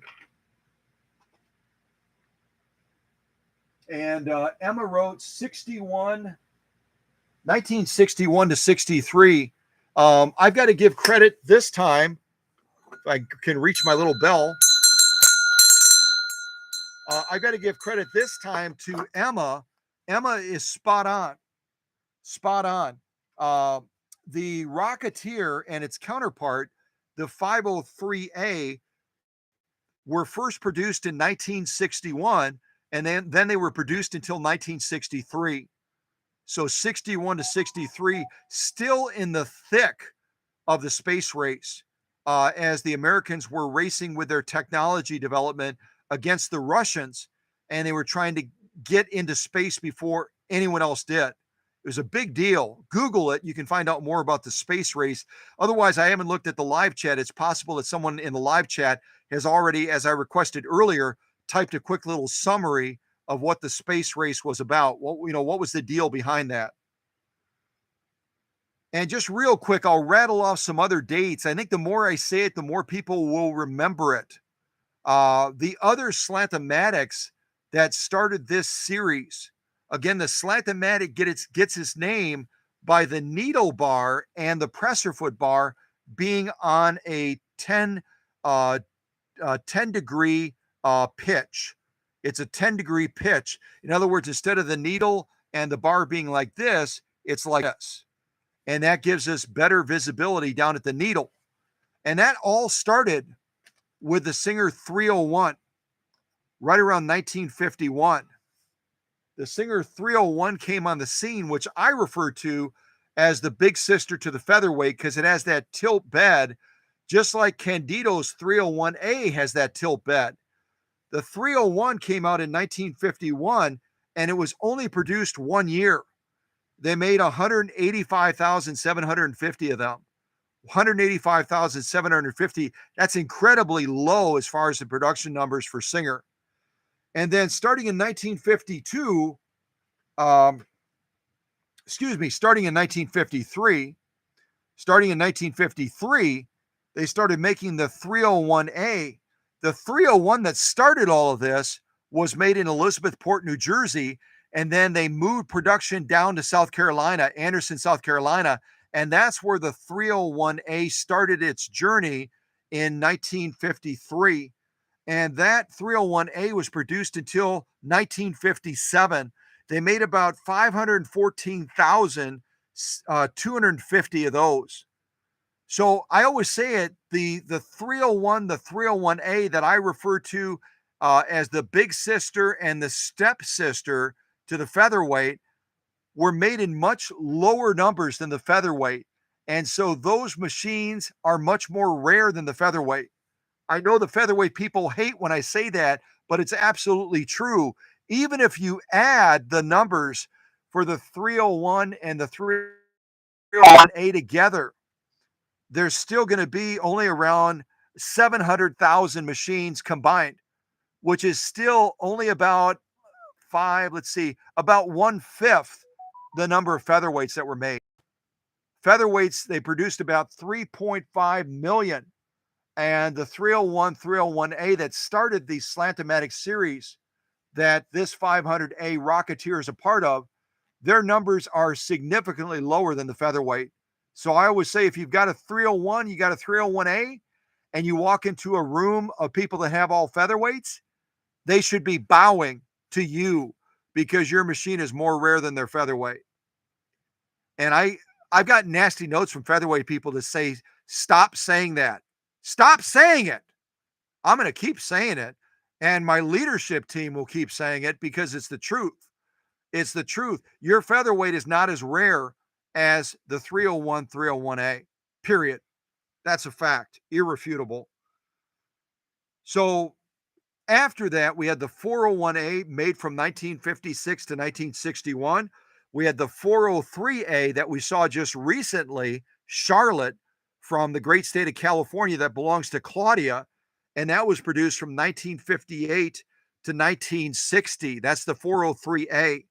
And then we had we had the straight stitch only Slant-O-Matic, the 404, that was produced from 1958 to 1963. And then finally, we had the 500A and the 503A, part of that space race development for Singer. And those machines, again, as Emma already shared, those machines were developed in 1961 and produced until 1963. So hopefully, all of that blah, blah, blah equips you with the knowledge and the information. So when you step out into Facebook groups or other places and they start spreading misinformation about machines like this or others in the Slant-O-Matic series, you can set them straight. And you can do it with kindness, but you can do it with authority too. Because I've already said it, all of you in this classroom are the smartest ones in the world. And so you can step into those different venues, Facebook, Etsy, Pinterest, wherever it is, and you can speak with authority because you've got the facts. And people need to know what the truth is, right? They need to know what the truth is. They do. They need to know the truth. All right, let me get another drink of soda, and then I'm going to quickly check the phone because I've heard it going blah, blah, blah, blah, blah, blah, blah, blah. And I'll just see if we have anything that I need to respond to.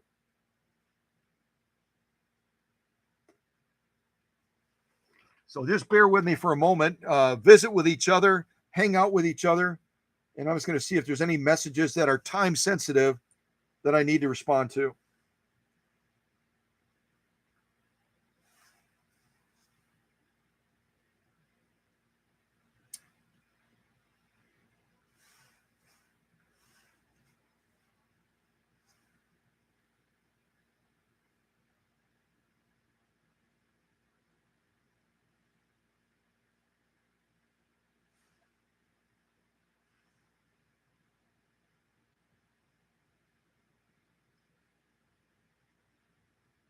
Okay, I don't see anything at this point that I need to respond to, so I'm going to put the phone back down and let's jump into this Rocketeer after I give you a quick lay of the land. And you can also see these two machines that belong to Diana. I playfully and affectionately refer to her as Princess Diana because it just fits, doesn't it? Fits nicely. Very different machines. Very, very different machines as we look at these two machines that belong to Diana that she's going to be picking up in about an hour and a half. In about an hour and a half. Matter of fact, you can see I just got a notification reminder. It just went off, but it was just reminding me that Diana is going to be arriving soon. They share some common characteristics, but they're also very different. Even their foot controls, if you look at their foot controllers are also very different. We've got the traditional Bakelite style one on this side with that little button. On this side, we've got the big bus style foot controller that the Swedish love with their Swedish beauties, that you can even put a size 12, 13 on, and you don't run out of space, and being able to get your foot into a nice position on that foot controller. Everyone has different preferences, but I certainly prefer the Husqvarna foot controller over the traditional Bakelite one. It's just a lot easier to get your foot on there comfortably and manage speed nicely with that foot controller. But we adapt, don't we? We adapt and we get used to different types of foot controllers depending on our machines. Okay. So a quick lay of the land on this Slant-O-Matic. Starting right over here, we've got the equivalent of feed dog drop, but it's called a throat plate riser. It's called a throat plate riser.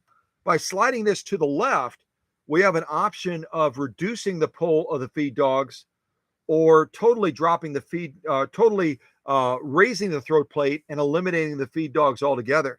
So we kind of move it over this way. Notice now that the throat plate is slightly above the feed dogs. So now we can do free motion quilting, freehand embroidery, or basic darning. And then we can also push it all the way up so that it disengages. And then at this point, we're able to remove this throat plate cover, and we're able to clean out all that lint and junk that's collecting underneath there that might impede those feed dogs from being able to operate freely. And then when we're done doing that, we just slide this back to the right again. And now that throat plate is back down even with our slider here that covers our bobbin and bobbin case. So it's a nice alternative to dropping feed dogs. Instead, we leave the feed dogs alone and we raise the throat plate above the level of the feed dog so that we can still have the same freedom to do the different things we want to do without those feed dogs interfering. Then we've got over here our stitch length controller, and also at the very top our reverse. So right now we're going to be getting around 6 or 7 stitches per inch. Again, as great as this Rocketeer is, it cannot get to the level quite that the Swedish Beauty can. It's going to be delivering 6 to 7, where we know that the Swedish Beauty can get all the way to 5 stitches per inch. But if we want to sew real teeny tiny, we can move this up. Let's shut our light off real quick. We can move this all the way up into the fine range, and then we'll be sewing right around 30 stitches per inch. And then if we go all the way to the top, we're sewing in reverse. On this one, we don't have an auto clutch disengagement. We have to hold our inside part of the balance wheel and then turn this portion towards us to disengage the clutch if we're going to be winding a bobbin. So it's a little bit of a more detailed, less simplistic, less automatic process on the Rocketeer versus the Swedish Beauty. Then if we move over here, this control is going to give us a couple of options. When we've got these controls set for a straight stitch, which is the gold one that you push in and rotate, or the brown one that you pull out and then you rotate. When you're set on A and K, you're going to be sewing a straight stitch. And then when you're set on a straight stitch like this, you can then have access to needle position through this control right here, through this slider, through this lever. So right now, if I move this and I'm set on straight stitch, the needle is going to move left position, center position, right position, center position again. But as soon as I move out of this straight stitch mode, which again on this Rocketeer, this 500A is A and K, as soon as I move out of that, it's kind of like on the Swedish Beauty, where all of a sudden, once I take this stitch width from 0 and I move it somewhere between 1 and 4, I lose control over needle position on this machine, just like this one over here. As soon as I move out of the straight stitch mode, I'm going to lose control over needle position by moving this lever. Then this lever over here becomes stitch width. So it really serves two purposes. When we're in the straight stitch mode at AK, it's going to give us needle position control. When we move out of this mode, as we're going to do during the process, it then gives us stitch width control. Stitch width control. And again, these right over here, which can be a little bit intimidating at a first glance, you adjust very simply by pushing the gold one in and rotating it to the appropriate letter. And this brown one you pull out and you rotate, and it's going to change the position over here. So the brown one adjusts position on this side. The gold one adjusts position on this side. And you'll notice at the very top of the right side over here, if you can make it out, it says special. It says special over there. That's where you would move it if you wanted to use a fashion disc and not rely just on the built-in stitches in this 500A. So if we decided all of a sudden we wanted to put a fashion disc in here, we then need to grab that brown one and we need to move it all the way to the very top to the special setting so that it knows to read what's happening on that fashion disc that we just inserted. Otherwise, ignore that fashion disc, even if that fashion disc is inserted, unless we move it to the special mode all the way at the top, which again is controlled by this brown control by pulling it out, rotating it up like so. The threading on this machine is a little bit tricky. I'll see if I can show it to you real quick, and then we're going to launch into some sewing on this Rocketeer. The threading is a little tricky because you come up top through this first thread guide right here. That's easy enough. You draw the thread from the back to the front, but then you have to go to this thread guide right here. Try to get nice and close so you can see it. You then have to go to this thread guide right here, which you have to bring the thread from the bottom up.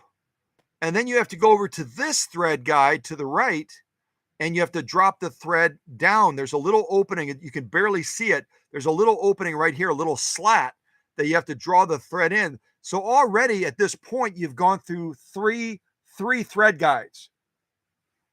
You've gone through 3 thread guides. This one right here, this one right here, and now this one right here. Then you're going to drop down through these tension discs and draw that thread in nice and deep. And you always do this with a presser foot lever in the up position, so there's no pressure on these discs. You're then going to draw the thread through the fourth thread guide already. 4 thread guides. You come through this thread guide behind it right here, and then you finally work your way up to the take-up arm, and you thread this from right to left. Then you're going to go through the fifth thread guide. If you can imagine, the 5th thread guide is right here. You have to snap the thread in, and that's your 5th thread guide adjacent to the upper tension. Then you have your 6th thread guide right here, and then you have a 7th thread guide right here, and then you finally have an 8th thread guide, which is a little slat. If I'm able to show it to you, a little slat right there is our 8th thread guide on this 500A. Right there, you have to draw the thread into that little slat so it has a center position, and then you thread this needle from front to back. That's a lot of thread guides, and it's easy if you're in a hurry to miss one, and a lot of people do. So 8 thread guides on this 500A. The same is true of the other model, the 503A, and a lot of the other Slat-O-Matics are going to have a similar setup to this. So very, very detailed threading process on this Rocketeer. And then if you open the faceplate, that has this beautiful badge mark, colored badge mark on it right there, which I think is absolutely sexy. Absolutely sexy. Let's try to get nice and close.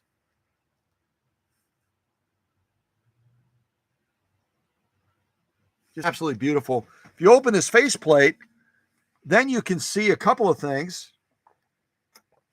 You can see that there's a threading guide on the inside of here, just like Claudia's machine that we just looked at, the 403A. On these Slat-O-Matics, Singer was smart, and they put a thread guide right here so that if you forget, you don't have to go to your manual. You can just open the faceplate, and you can look at that thread, upper threading for the machine. You can also look at the bobbin orientation as well. And that way you know that you've got your machine set up for success. But along, you also have the presser foot adjuster, which is a dial. Instead of it being a thumb screw like a lot of the Singer machines, instead of being a thumb screw, it has a dial where you can set the number based on what you've sewn in the past, and you had good feed from the machine. And that way you know you can go back to that number again without having to troubleshoot it. If you have multiple layers, you've got a slippery material like that velvet we just sewed on the Swedish Beauty, and you know that in the past for that velvet, let's say you adjusted this down to 3, then you know you can adjust this to 3 and get the same outcome. It's like going to a good restaurant with multiple locations. If those restaurants are being run well, it doesn't matter which one you go to, you're going to have the great same dining experience because they're using best practices and they're using other operational guidelines to make sure that whether you go to the restaurant on the east side of town or the west side of town, you're going to have the same great dining experience. You're not going to go, hey, avoid the east side because the food is crummy or the service is bad. You're going to know that you can just set that experience as a predictable thing, just like setting your presser foot pressure on this 500A. And I think that's a brilliant move, because with a lot of the other presser foot adjusters, you have no idea, because it's not numbered. You have no idea where you're adjusting it to get that same good experience of sewing that you got the last time. It's a spitball process. It's very awkward. And Singer decided on these slantomatics, specifically on this model.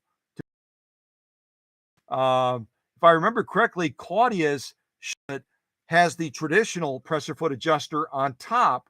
So it's a little bit more of a troubleshooting process. A little bit more of a troubleshooting process. Yeah, this is the 500A, and it is an incredibly fabulous machine. We're going to start with a basic straight stitch. We're going to do a zigzag after that. But first of all, to get you ready to get involved, let me first of all see if I can move this machine a little bit closer, because I've got my short camera cord today, and I don't want to pull it too far, or we're going to have another disc. We're going to have another disconnect. The first time it was a technical difficulty. This time it'll be a Scott difficulty. So let me see if I can pick this up very carefully, move it a little bit closer, and that way we can have a little bit more control and reach over this Rocketeer. All right, looks like we're connected still all right there. So let me stitches.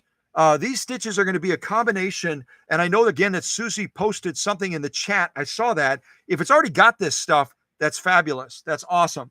I'll just show it to you again real quick in case it doesn't in the link. Just in case it doesn't reveal that in the link. All right.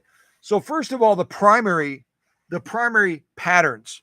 The primary patterns are going to be BL, B like boy, L like Lima, all the way through BR. So let me show those to you first, and you can make note of them. And that way you can type in the live chat what you would like to see. I'll look at the laptop, see if you can see this. I hope you can.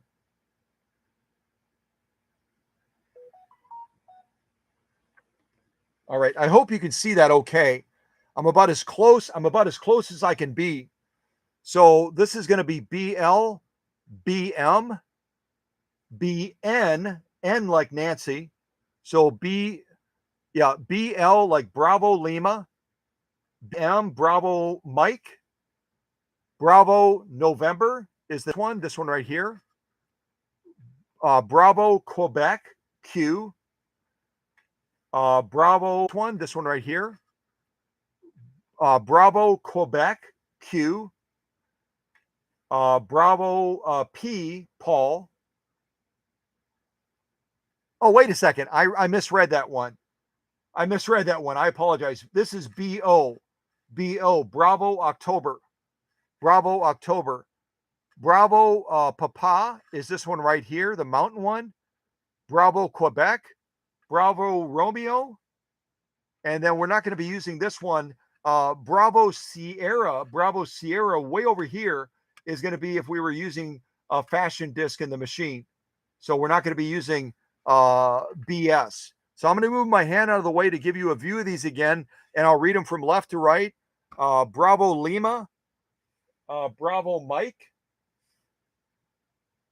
Bravo November, Bravo October, Bravo Papa, Bravo Quebec, Bravo Romeo is kind of like the McDonald's one, and that's it.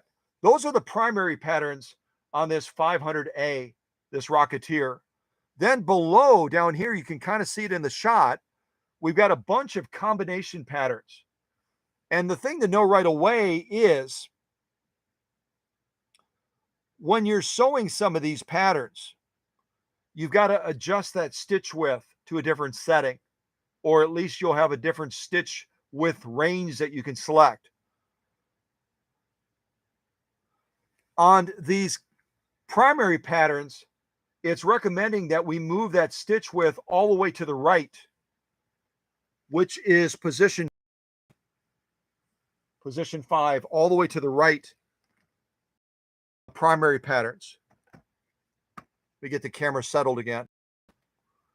So we move the stitch width all the way to 5 for these primary patterns.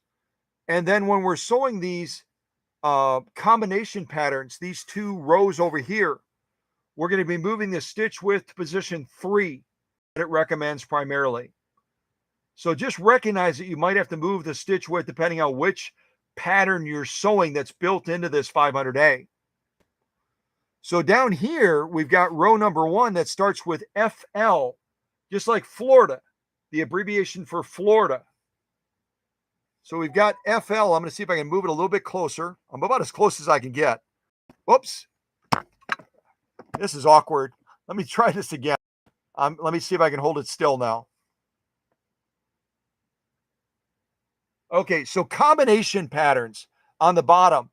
We've got FL, GL. This is going across the top. HL. Let me get my little light, see if that helps.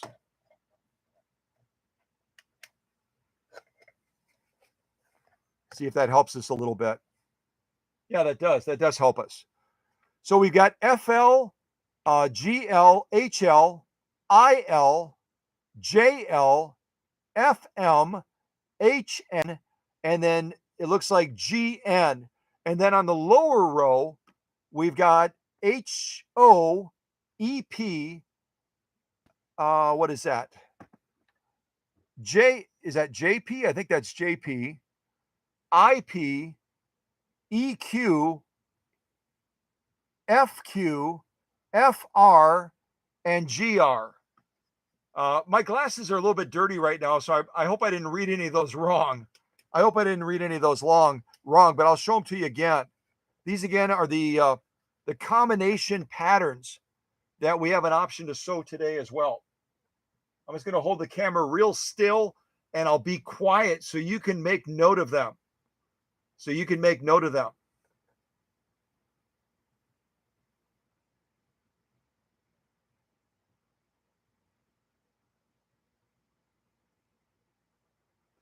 And again, those are the combination patterns.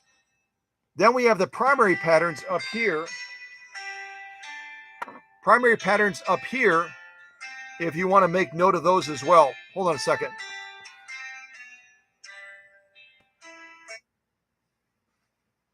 We have the primary patterns up here on top, if you want to make note of those. Actually, you can see both when I shine that light on there. That's kind of cool.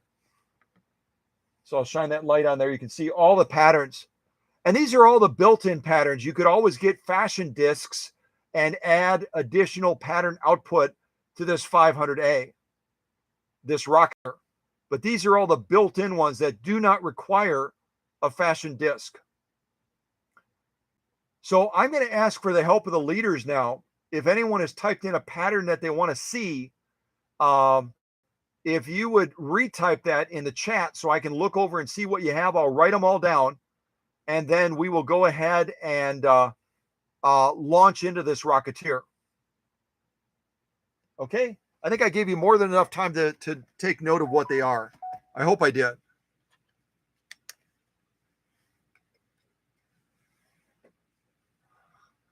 I saw who that was calling. I'm going to real quick send that person a text message and let them know that I'm finishing up a live stream.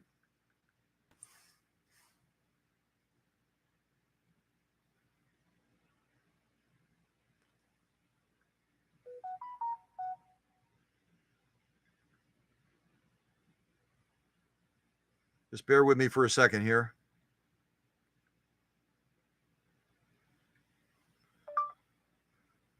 Finishing up an unscheduled live stream for a customer's 21E and their 500A, comma, we'll call you back as soon as I can. Period. Thanks so much.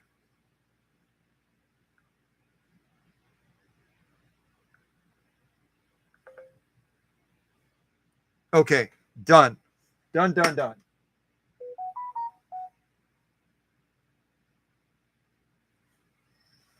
All right. So I'm going to look at the live chat real quick and grab a pad of paper, write down any patterns that folks want to see this Rocketeer sew, and then we're going to jump into this straight away.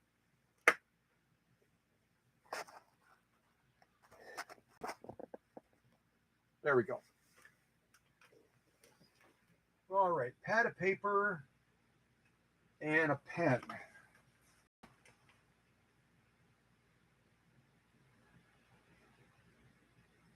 FR looks like a bat.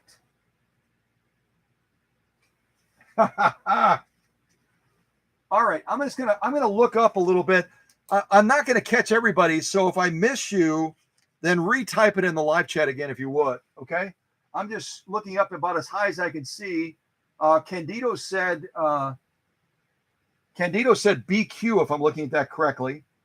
So Candido BQ. It looks like Emma is saying BP.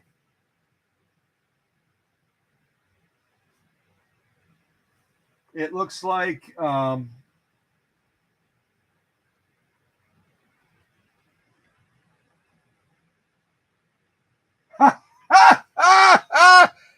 Tim, you're a hoot, buddy. Tim says I don't do BS. I love it. I totally lost my train of thought now. I don't even know what I was doing. All right. Also, Candido wants to see BL as well. So I'm going to put down BL.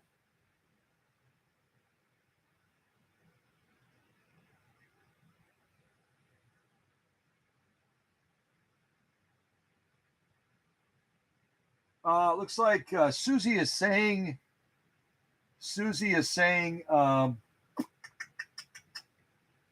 BR.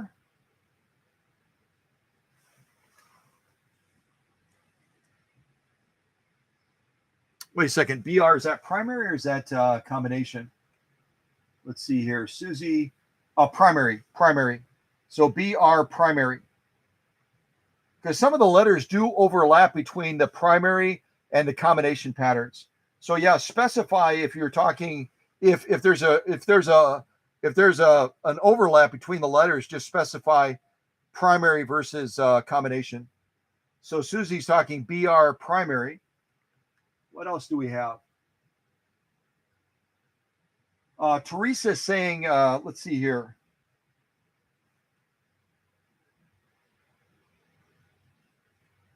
FR, Teresa, FR.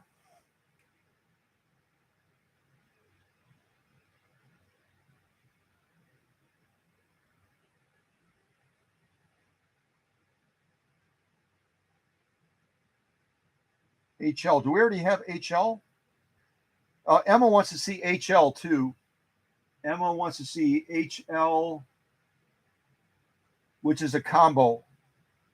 So I'm going to write down Emma again for HL combo.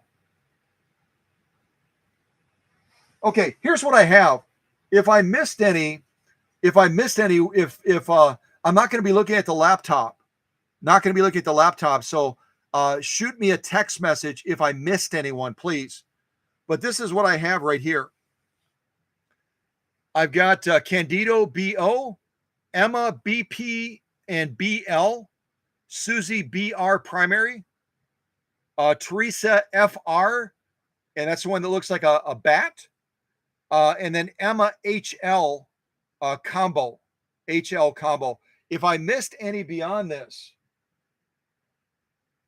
please shoot me a quick, if any of the leaders or anybody will shoot me a quick text message if I missed anybody. I don't want to exclude anybody. So please let me know that. I don't want to exclude anybody. That would be awesome. All right, let me grab that cotton material. I'm going to grab that cotton material. We're going to start with Candido. I'm just going to double check that that's not a text message. I don't think it is.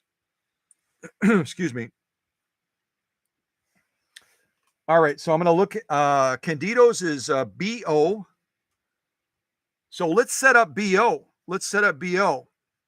And this is not like you need a shower, okay?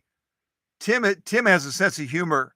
Tim has a very good sense of humor. So right away, he's hearing BO and he's going, okay, I smell something. BO are the letters for the primary pattern. Let me see. I believe B. Let me clean my glasses. Oh, these are filthy. How do they get dirty so easily?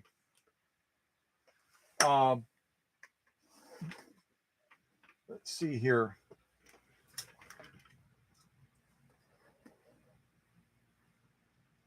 Let me just clean these real quick here.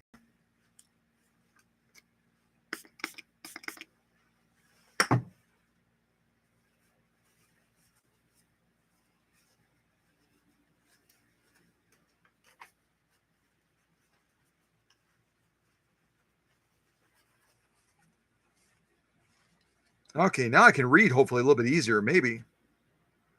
That should help. That should help, hopefully. Okay. So I think Candido had BO. Let's see here. BO, BO. Yeah, that's only a primary pattern. And that looks like a stretch blind hem stitch.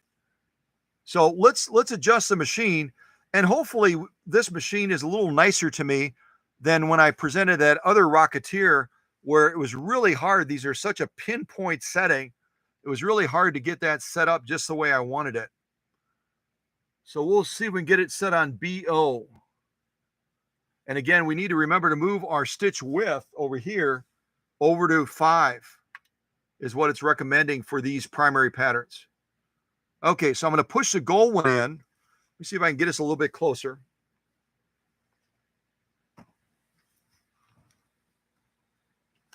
I'm going to push the goal one in and try to get us set on B, which is just one position down.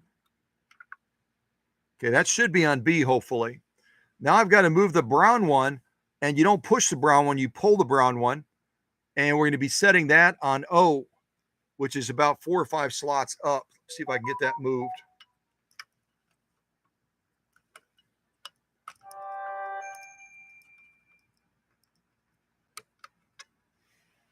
Okay, I think I have it in the right position.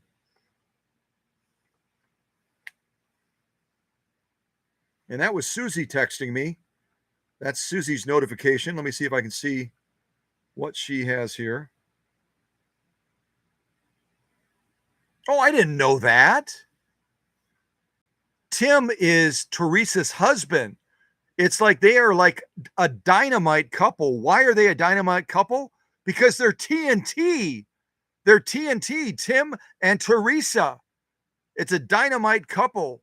And this couple is from Wisconsin, by the way, which makes them even more dynamite. Makes them even more dynamite. So welcome to Teresa's hubby, Tim. Great to have Tim here as well. Okay. Thank you for sharing that, Susie. I had no idea. Very cool. Okay. All right. So back to the task at hand. We're going to try to do this pattern for Candido. I've set this one on B. I've set this one on O, I hope. I've set our stitch width on 5. And again, for the primary patterns, those 1, 2, 3, 4, 5, 6, 7 patterns across the top, you want to set your stitch width on 5 versus 3. And now we have to make an adjustment to our stitch length. Our stitch length is all the way down in 6, 7 right now. We're going to move it almost up to the fine range, move it way up to about 20 stitches per inch. I could move it up even a little bit higher, but I'm going to stop right there. Because I really want to do some stitching on this machine. So we have another, God forbid, we have another technical glitch. I hope we don't. Okay, finally, now I'm going to grab my cotton material. Grab the cotton material. We'll get that into place.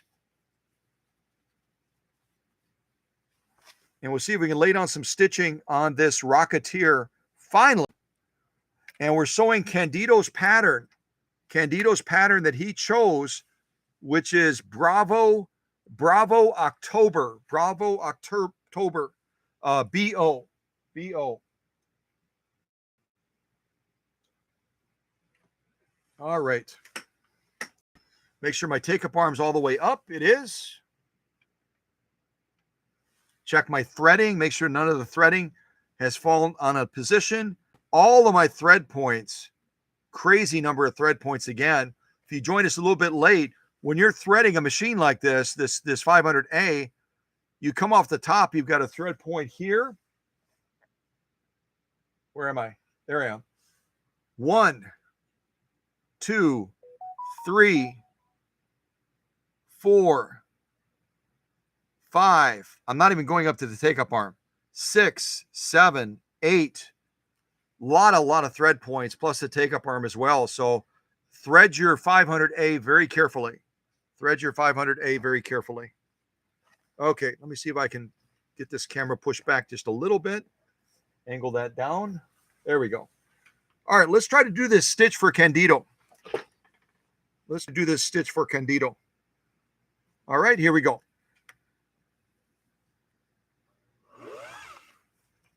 Ah, I had the clutch disengaged. All right, let's try that again. That was fun. Actually, that was kind of fun. Let me do that again. So I had the clutch disengaged. Didn't mean to do that. This is disengaged right now. Then I can spin it up for fun. Kind of like spinning your tires and revving your motor.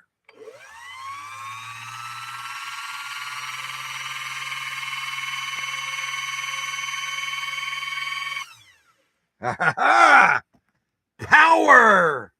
Power! Yeah, baby. Power. All right, just check my thread. Okay, let's do Candido stitch finally. Here we go.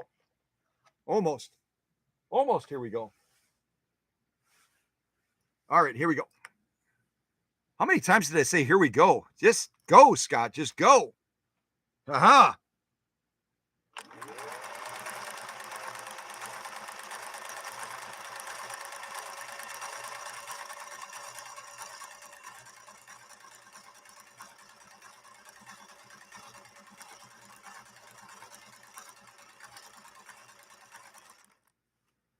We'll see if I actually got the right one, the correct one. Oh, that's not a stretch blind hem stitch. It's more of a combing stitch. The image on the machine is a little bit deceiving. The image on the machine is a little bit deceiving. That's a combing stitch. That's what that is. Where's my clippers? There they are. All right, we'll do a bunch of these. We'll do all the ones that people selected, and then we'll look at all of them together, so we can have a chance to run this machine through the paces. Also, I can see that I did not, after I oiled the needle bar, I did not run any stitches after that. And what happens sometimes if you oil the needle bar and you don't run stitches before a live stream, you get a little bit of an oil slick right there. You can kind of see it on the end of the material. So don't do what I do, run machine before you do a live stream, and then you won't get any oil slick on there. All right, let's get that lined up. There we go. All right, let's set up the next stitch now, which is going to be Emma's stitch of BP. BP. Let me see here. There we go. So I don't have to change anything with the gold control. We're already on B. I have to move the brown one up 1 to P from O. So let me see if I can do that. Okay, so I should be in P now. So BP, again, our stitch width is on 5 for the primary patterns. Just double checking there's no combination patterns that start with BP. So I do the right one. I do the correct one. Okay, we should be good to go. So let's do this next one now. And this is going to be Emma's BP stitch, BP. All right, here we go. Oh, wait. Look at my take-up arm. Way down. Let's fix that.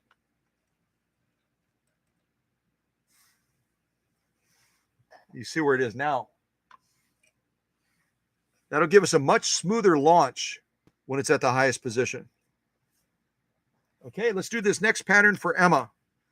All right, I'm watching my watch as well. We're doing okay on time. We have a little bit less than an hour to wrap up, and then the customer will be here. All right, next stitch. This is BP, Bravo Papa. Here we go.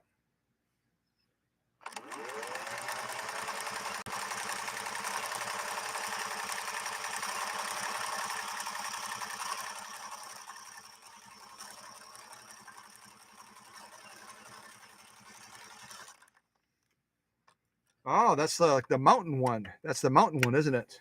Yeah. Cool. So we just did our mountain one. Give that thread a clip.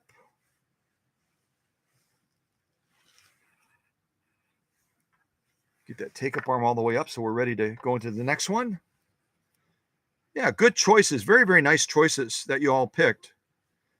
Let's see. Let me give that a clip. All right, let's get that material back in place. And now we're going to launch into the next one. I'm just going to make a slight, very, very slight tension adjustment. There we go.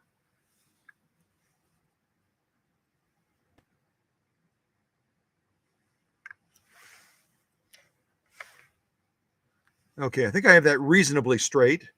So the next one is BL. BL, that's also an Emma stitch. That's also an Emma stitch. So now we have to go from here, if you can see that in the shot, we have to go, you can almost see it. There we go. We have to go from P all the way down to L. We have to go all the way down to here. So I'm gonna have to grab that brown one and rotate it all the way down to L. I don't know if I can do that with my left hand or not. I'll see.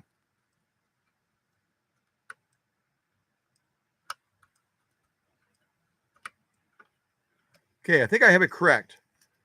So this should be L and then B. Let's do this next one for Emma. This will be our next stitch pattern.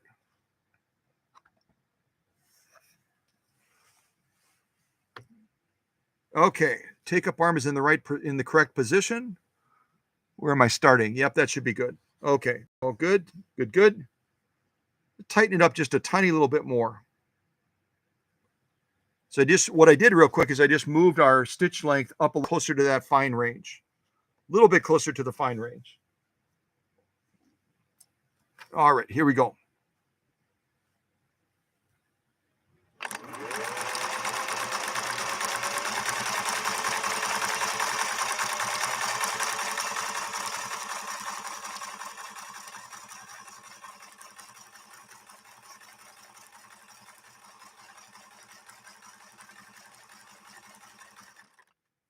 See, I think that's kind of for me, it's just me maybe, but I think that's kind of a boring stitch. It's like a really tight zigzag is what it is. And it even looks like that in the image. It even looks like that in the image on the machine. Just a super tight zigzag is what it is. It just doesn't have any dimension or glory to it. I'm not taking away from what Emma picked because it's an important stitch, but at the same time, it doesn't excite me. It's not an exciting stitch to me, this last one. So let's see what else was picked out as far as stitch options. Let's get that into place again. Get that right about there. Press your foot down. Okay. So now we have Susie with BR primary. BR primary. So we're still on B. We haven't really moved away from B at all, have we? And that's because all the primary patterns start with B. So now let's see. We'll go to R. We got to go all the way to the top again. You can see where we're at right now. We're all the way down on L. Now we have to go all the way up to R. See if I can hold the camera with my right hand because it's right on the edge of the table, and go all the way up to R, just below the special setting. Okay, so that's now. And this should generate, what pattern is it? BR. This should be the McDonald's one. It looks like a McDonald's symbol almost under the primary. It looks like a McDonald's one to me anyway. Maybe not. Maybe it looks like a bird to somebody else. But let's do this McDonald's one now. Okay, here we go. McDonald's.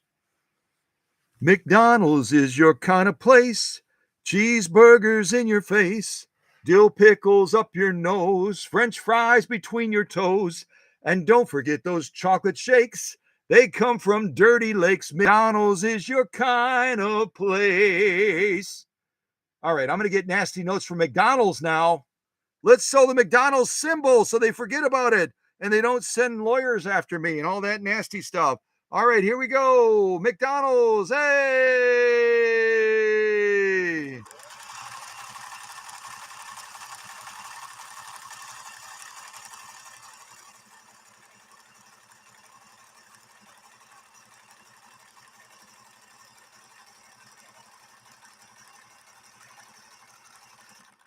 And again, you could change the look.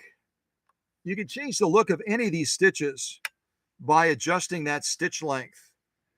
Based on the stitch length that I chose, instead of being more rounded, unless you flip it like this, instead of being more rounded, it almost has a point to it when it's orientated like this. But we'll take a look at that in just a little bit close up. Just a little bit.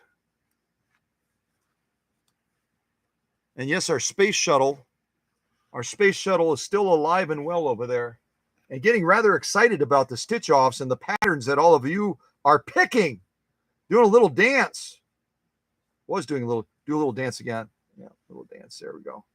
There we go. All right.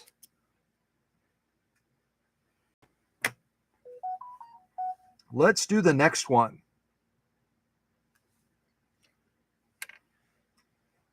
Let's see here. So we did, that was BR, right? Yeah, we did BR. And now we're going to do Teresa's FR, Foxtrot Romeo, Foxtrot Romeo FR, which means we're going to be moving now from the primary patterns higher up. There they are. We're going to be moving from the primary patterns up here down to the combination patterns to do the one that Teresa selected. So let's do that now. Let's do that now. Okay, so get over here. That was FR, right? Yep, FR. So we have to change both knobs now. We got to change the gold knob down to F. That's going to be tricky. That's going to be a real tight set point. It was easier than I thought. I thought it was going to be very dramatic and say, see how difficult it is? That was really quite easy. So now we need to go on the brown side by pulling it out. We need, oh, we don't have to do a thing. We're already on R. Yay. We don't have to change this at all. We're already on R. And now we set this on F.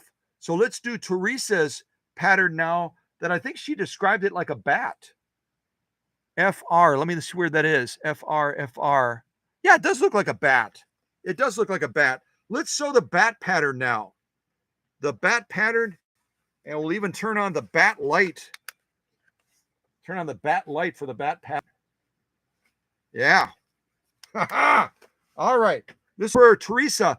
And since Tim is present, I think Tim was present. Maybe he's not present anymore. But congratulations to your wife on joining the leadership team. She's now a moderator on this channel. She has all kinds of power. She could even be naughty and for fun if she wanted to do it to her husband. If she wanted to do it to her husband, only for fun. Only for fun. Teresa could put her husband into a 200-second timeout right now if she wanted to do that. You know, just to show she is powerful. Powerful. And it would all be in fun, right? If she chose to do that. I'm not saying she should, but she could. And he knows that she could. Oh, yeah. Yeah, yeah. He's quaking in his boots. He's saying, oh my gosh, don't do it. You never know. You never know. All right. Yeah, we are moving into a holiday weekend pretty quick, aren't we? We are moving into a holiday weekend. All right, so let's do this bat symbol now. Let's do this bat symbol. All right, here we go. Checking all my settings. Everything looks... Oh, you know what I forgot to change? Aha! I almost goofed up. We're now sewing a combination pattern. So instead of having our stitch width on 5, we have to move it to 3. So again, if you're sewing these patterns up here, you've got your stitch width on 5. These patterns down here, you've got your stitch width, which is this, on 3 for all of these patterns. Okay? All of those patterns. So I almost goofed up. That would have been pretty exciting, huh? I've never goofed up before. Yeah, I have. All right, let's give it a go. Now that we have the stitch width set correctly. Here goes the bat pattern. Here we go.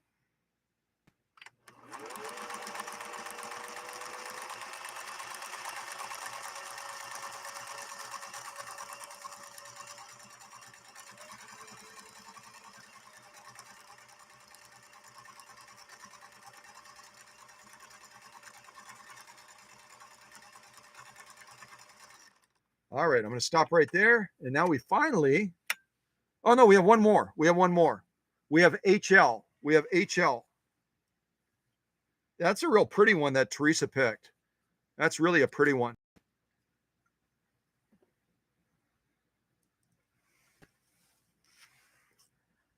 That's really nice, really nice.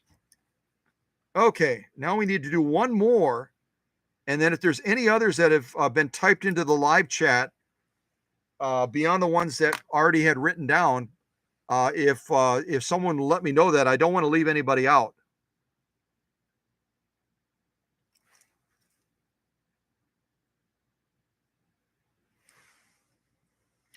I don't want to leave anybody out. So now we're going to change it to HL. HL is going to be also going to be a combination pattern. So we will leave our stitch width on 3. We'll leave our stitch width on 3.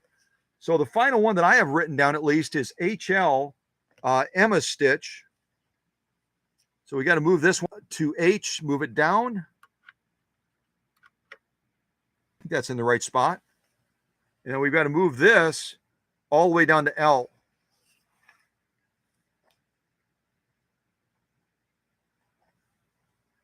And again, you pull the brown one out, you push the gold one in. Let's see if we can get this down to L. There we go. Should be all set. Let's do this next pattern for Emma.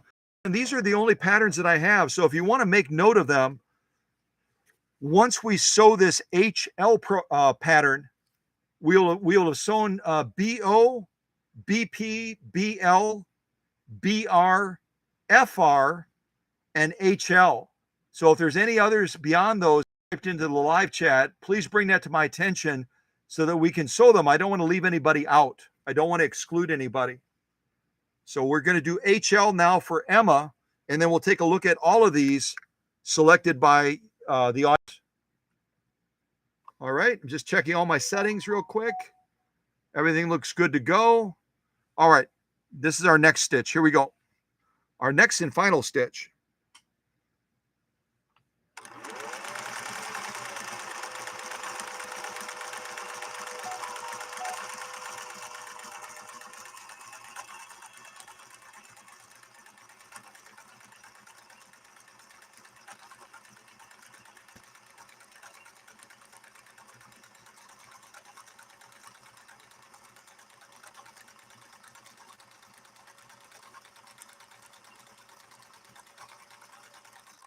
That's interesting. This is almost a miniature version of that one. You'll see it when we look at them together. It's a miniature version of the other one. I'm just going to look at it. Yeah, it's the same thing. It's just that I've got it very, very tight right now with a short stitch length. We could change the look of this considerably. HL. If we change the stitch length, we could change the appearance of this stitch quite a bit. Because right now it's really, really tight because I have the stitch length almost in the fine range. I'll show you what I mean real quick. I'm going to pull that back, take up arm up.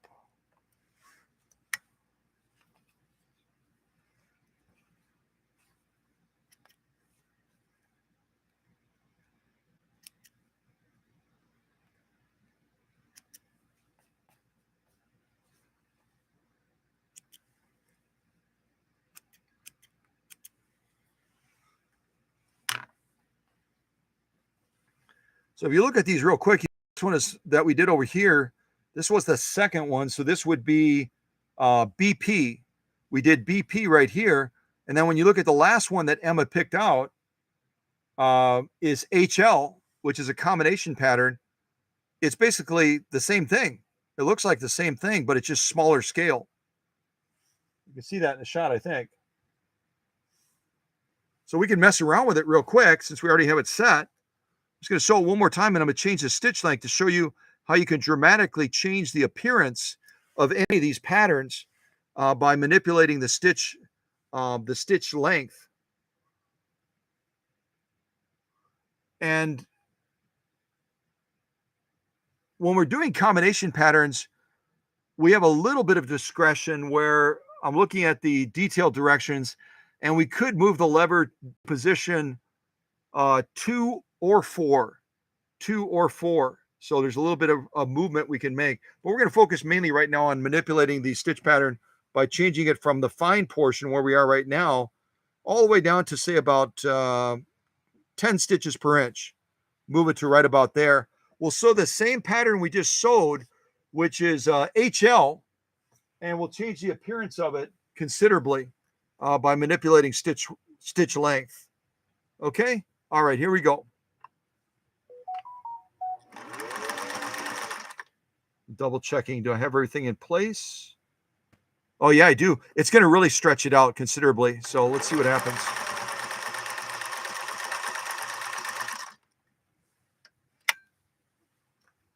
Changes it dramatically. All right, let's look at all these together right now. Let's look at all these patterns that we sewed. Let's look at all these patterns we sewed.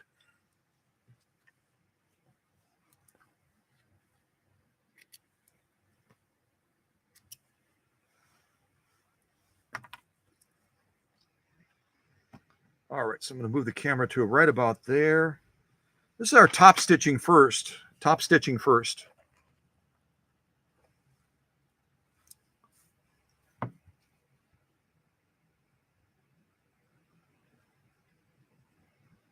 So it begins to give you a little bit of an idea of the scope of stitches that are built in. These are all or a cam to the machine. They're all built into that cam stack. Top one, which was Candido's BO, and then the next one BP, BL, BR, FR, and then two different versions of HL. Two different versions of HL where I sewed with the recommended setting in the fine range of the machine, making the stitch very short, and then I stretched that stitch out dramatically on this second row right there. You can see how you can really you can just totally manipulate the stitch presentation the way it looks. So that's our top stitching and then our lock stitching.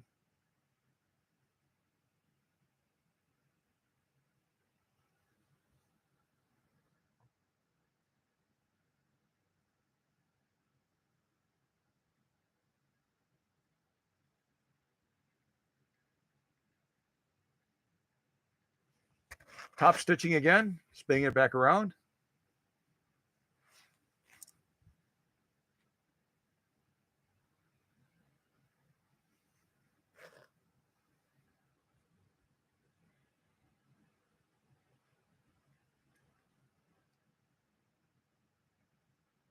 Yeah, I like my personal preference is I like Teresa's pick. I like the bat stitch the best. That's my favorite, the FR. Really nice. Yeah, some beautiful stitching by this Rocketeer. Um, again, it has a huge number of stitch options in it. I'm going to pick a couple of others right now that others did not pick. Others did not pick these stitches. And I won't show the setting. I've shown the setting several times. I'm just going to launch into them because our time is relatively limited. Should also tidy this up a little bit too with these scissors. Make it look a little bit more finished and professional.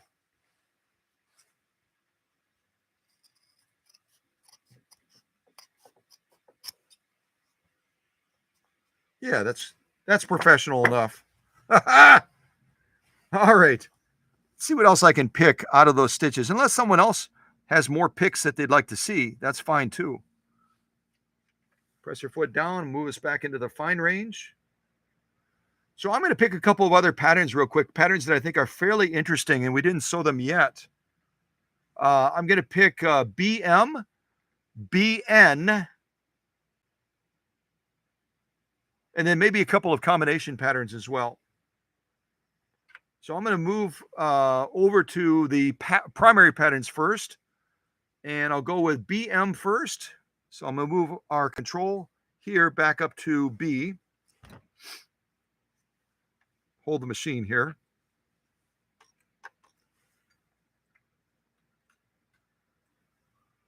Let's see here. BM. I think that's right. That should be right. Okay. So we'll do this pattern next. This is BM. I think this will be a cool pattern to see this Rocketeer show. All right, here's BM. Just double checking. Yep, that should be BM. And I've even shortened the stitch length more, tighten that pattern up a little bit more and give it a little bit more definition. All right, check my take-up arm as well. There we go. And listen to this machine operate. Absolutely silky.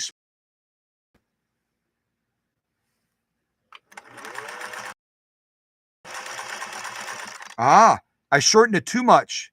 That's what I'm noticing right here. I decided to move that stitch length even further down to the fine range. I went too far. So I'm going to make sure the needle is clear of the material, and I'm going to adjust the stitch length a little bit longer because we're not getting material feed right now. That's always the risk. Depending on the pattern, if you try going too tight, there won't be enough material movement because of the demands of the overlay of the thread that the needle's trying to lay down, and you'll create a little bit of a mess. So we're going to have a little bit of a mess at the beginning, and then it should move forward very nicely now because I just increased the stitch length. All right, here we go. Let's give it a try again.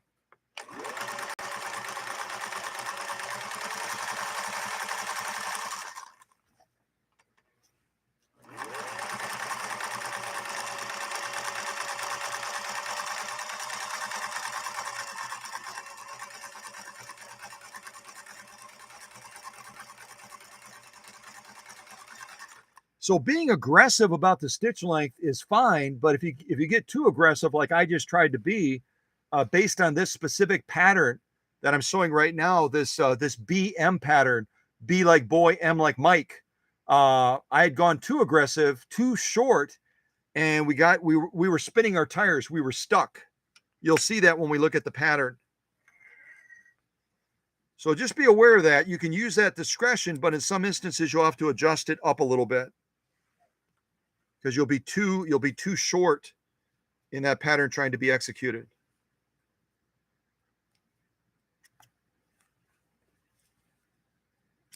All right, so let me do that other pattern, and then we'll look at these together.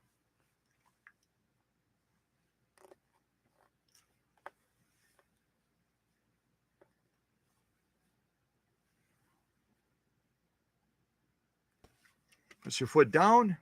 So now I'm going to B, what is it? B, N like Nancy.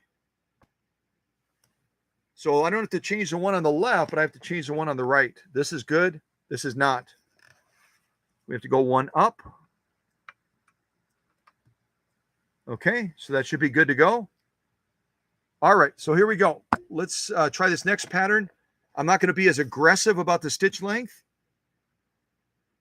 And we'll see how we do on this one. Hopefully I don't get stuck again like I did on that one with the stitch length too short. All right, here we go.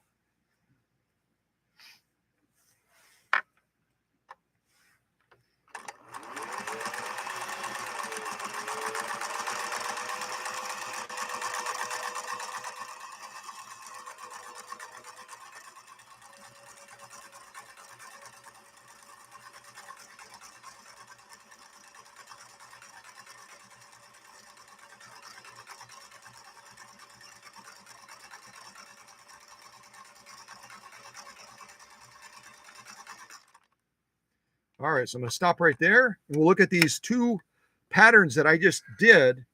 The first one, again, is going to be BM. The other one is BN.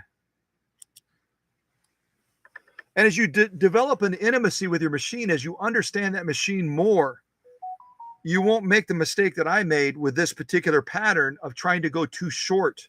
You'll simply know that you need a little bit longer stitch length to execute that pattern correctly.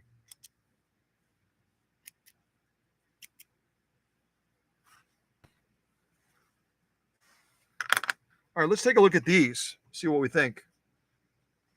These are the two that we just did. So first of all, yep, that's top stitch. First of all, the top stitch.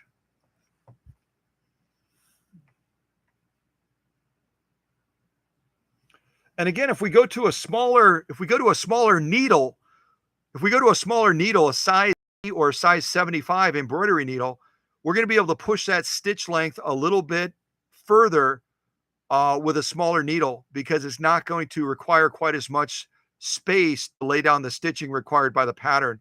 But you can see when I tried to push it too far, what we got right here. See that at the beginning?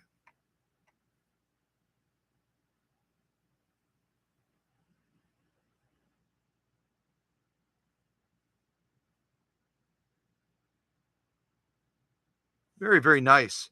And ideally, when you're stitching patterns like this, you generally won't want to use a size 90-14 like I did. I went to a 90-14 because we are going to be sewing leather too, and I didn't want to reduce the size of the needle too much and risk bending a needle. But some beautiful pattern output, especially the second one. I like that a lot. The BN, B like boy, N like November. And even with a larger needle, we got some beautiful pattern definition.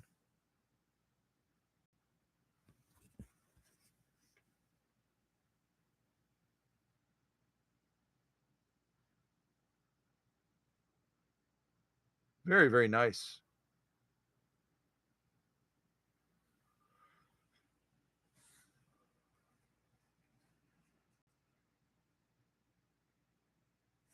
Lock stitch. Let's go to the lock stitch now. Take a look at that. Now we're going to look at that lock stitch and see how we like the lock stitch appearance. Beautiful lock stitching too. Again, we're preserving some beautiful balance on this 500A. Beautiful balance.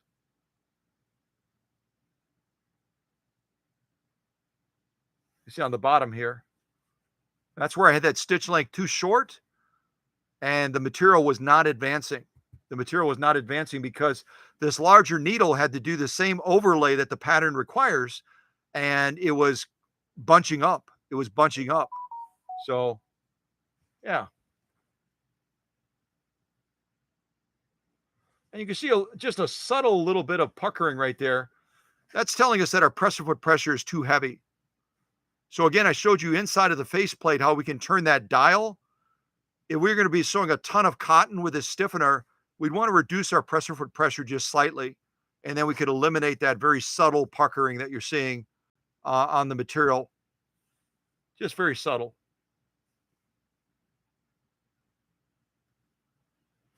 Very, very nice stitching. Beautiful stitching on the part of this Rocketeer, this 500A, which not only looks good, but also stitches up a beautiful storm. So what I want to try to do on this Rocketeer real quick, as our time is running out and my customer will be here soon, Princess Diana will be arriving in about 20 minutes. Is I want to sew some leather on this Rocketeer as well, just to reinforce that this machine can sew leather. A lot of people forget that. A lot of people want to ignore the fact that these Slant-O-Matics with that direct drive, no belt on this machine, no belt whatsoever, direct gear-to-gear drive, positive traction. It's able to sew leather and it's able to sew it very, very well. And as long as you do basic maintenance on the machine, it's going to be able to sew leather all day long, all day long. We'll take a look at that presser foot pressure right now. Right now we're set on 5. If you take a look at that number, we're set on 5 right now, which is a little bit high for some of the cotton patterns. But if we're going to be sewing leather now, maybe temporarily we'll bump it up to 6. So you just grab that little dial and you turn it, and now we're up to 6. Now we're up to 6 on the presser foot pressure. So let me grab some leather and we'll see if we can execute some leather sewing on this Rocketeer before we move on. And why not, since we have very limited time, why not see if we can execute as I did before on the 403A that belongs to Claudia Charlotte out of California. Why don't we do a little bit of sewing around in a circle, and then we'll go back to the Swedish Beauty and we'll wrap up this live stream by also sewing in a circle on the Swedish Beauty with one of the decorative patterns. Okay. And then we can say that we've done a good job. And I've done a brilliant job. I think I've done a fairly brilliant job of bouncing between these two machines and at least whetting your appetite, as far as the potential for these machines if you're looking to acquire them. If you're looking for a Swedish Beauty or you're looking for a Rocketeer, it gives you a foretaste of what you can anticipate with that machine. Only a little bit. We're touching the tip of the iceberg. We're not even digging deep into these machines because there's so much to cover. There's so much to present. And again, the benefits of the machine is going to be different. They're going to be different. Here you've got a flatbed. The other machine, you've got the benefits of a very small free arm. So they would complement each other depending on the projects that you're going to be doing. So let's sew some leather now. I'm going to increase that stitch length a little bit so that I don't, I'm not here for a half an hour trying to go even around in the circle once. I'm going to lengthen out that pattern a little bit. And let's see what I'll go with. Maybe I'll do Teresa's pattern. Teresa's pattern would be a fun one that we could still sew in a circle, but we'll stretch it out a little bit so that it doesn't take me as long to go all the way around, if that makes sense. So let's see here. Hers was FR. Let's see here. FR. Where is it?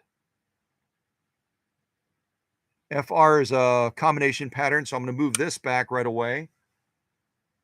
The stitch width, I'm going to move that over to there. All right, let's take FR. So I'm going to push this in, move this over here.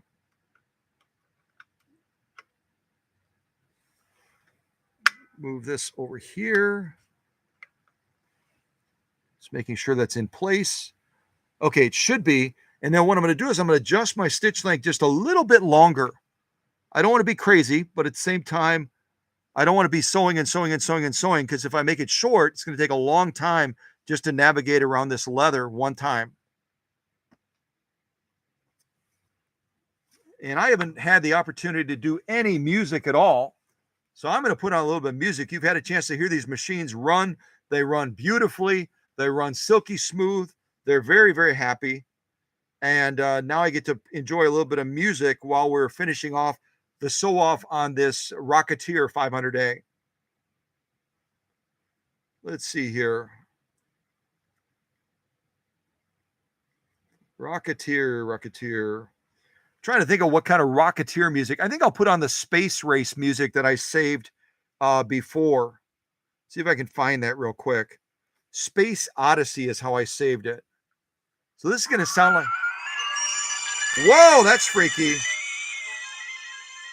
This is going to sound like we're in outer space. So don't be freaked out. The aliens will not get us. They're not going to get us. They might get us, but we're going to beat them anyway. We're going to have victory over the aliens. All right, that's too loud. Hold on a second. There we go. All right, let's sew in a circle for the final Space Odyssey of this 500A.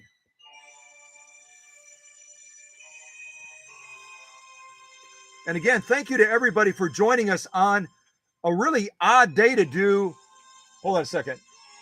Thank you to everybody for joining us for a very odd day, having a live stream Thursday. I can only think of having done that a couple of times, usually in the evening. So thank you to everybody for taking the time to join us. All right, double checking my settings.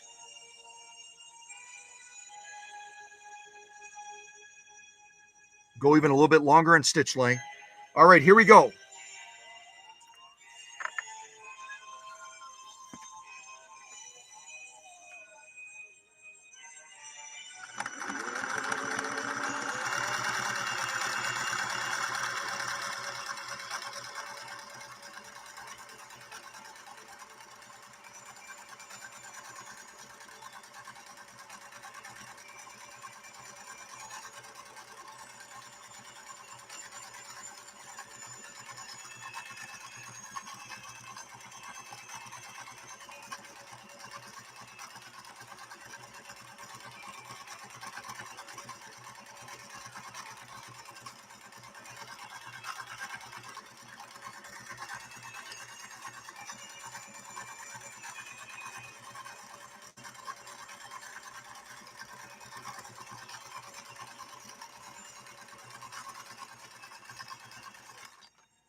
All right, I'm going to stop right there. I'm going to stop right there and stop the creepy space music stuff. Okay, take a look at this. So this is Teresa's pattern that she had selected. Again, on the machine, it's FR, F like Frank, R like Romeo. And it's one of my favorite that we sewed today. It's really an attractive looking stitch. And but we changed the pattern appearance a little bit by elongating it slightly because I wanted to be able to get around this circle in a timely fashion, considering the customer is going to be arriving in about 15 minutes. And she's traveled 5.5 hours to get here. And I don't want her to have to wait on the live stream when she's already traveled so far, if that makes sense. So let's take a look at this. Let's take a look at this and see what we think of this one. It's really quite lovely stitch. Teresa referred to this as a bat stitch. You might have a different perception of it, but it's gorgeous. It's a gorgeous stitch. And again, this is generated from the cam stack in the machine without adding a fashion disc. Really quite spectacular.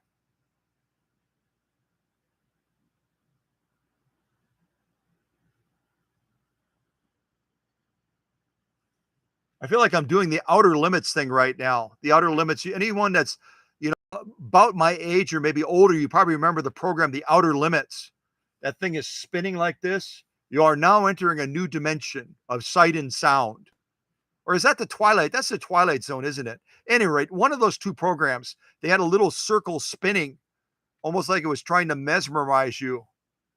And it looks something like this. It looks something like this.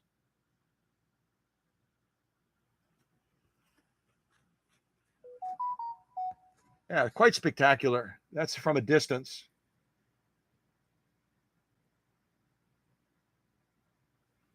Beautiful stitch pattern, really quite lovely, quite lovely. And then our lock stitch, no difference. It's just that you're looking at it intermingle with the nap of the leather. So it's going to present a little bit differently, but beautiful again, beautiful stitch tension balance on all of these stitches that we did. All of these stitches, there was no major adjustment that we had to do. The machine adapted beautifully. Both of these machines adapted beautifully to the task at hand. So that's our lock stitch and our top stitch. And again, this is saddle grade leather. It's probably about 3 ounces. So it's on the lighter side of leather, but it's well beyond what some of the garment leathers and that would be. Plus the density of this saddle grade is considerably harder for that needle to pierce through. But again, with that direct drive of this Rocketeer, piece of cake. It was ridiculously easy. And we could have doubled this up or even tripled this and still gotten through that material, through that leather. I probably would scale the needle up from a 90. If we're going 2 or 3 layers of this saddle grade leather, I probably would go up to a size 100 or maybe even a 110. And I might pivot over to a leather needle. Right now we're using a universal needle. We're not using a leather needle. But beautiful stitching all the way around. And also beautiful stitching on all the stitches that all of you selected during the live stream as well. Beautiful stitching, top stitch, and also the lock stitch as well. So I think even though we kind of cut this a little bit shorter because I'm presenting 2 machines, I think we really demonstrated the, again, getting people's appetite whet on what they might be able to anticipate from either one of these machines. Being able to demonstrate that greatness factor. And now to wrap up the Swedish Beauty, I'll grab the saddle grade leather as well. This, again, depending on where from the hide this comes, this is going to be thicker leather. It's a little bit thicker than the piece we just did on the Rocketeer. This is going to be between 4 to 5 ounces of leather. If you look at it from the side, 4 to 5 ounces of leather. A little bit heavier, which is only fair. It's only fair, even though the Rocketeer has direct drive, no belt that can slip. It's only rated at 0.6 amps. This is rated at 1.5 amps. So we're going to make this Swedish Beauty work a little bit harder because she has a motor that is almost 3 times more powerful than the Rocketeer. 0.6, 6 times 3 is 18, almost 3 times, definitely more than 2 times the power of the Rocketeer. So we'll make her work a little bit harder. Okay, let me get the take-up arm all the way up. Get this into position, and now we're going to choose our stitch. Now we got to choose our stitch based on what we did before. Let me ask the audience for input, if you'd be so kind. I'm going to ask the audience to give me input. Which of these 3 stitches, counting from top down, let me see. I've got to remember now. That's going to be stitch 4, 3, 2, 1. Okay, 4, 3, 2, 1. 4, 3, 2, 1. Yeah, okay. I think I have it. I think I almost have it. So this is looking at the velvet. This is going to be stitch number 4. This is going to be number 3. And I believe this is going to be number 2. Yeah, I think that's going to be number 2 right there. This is going to be 1.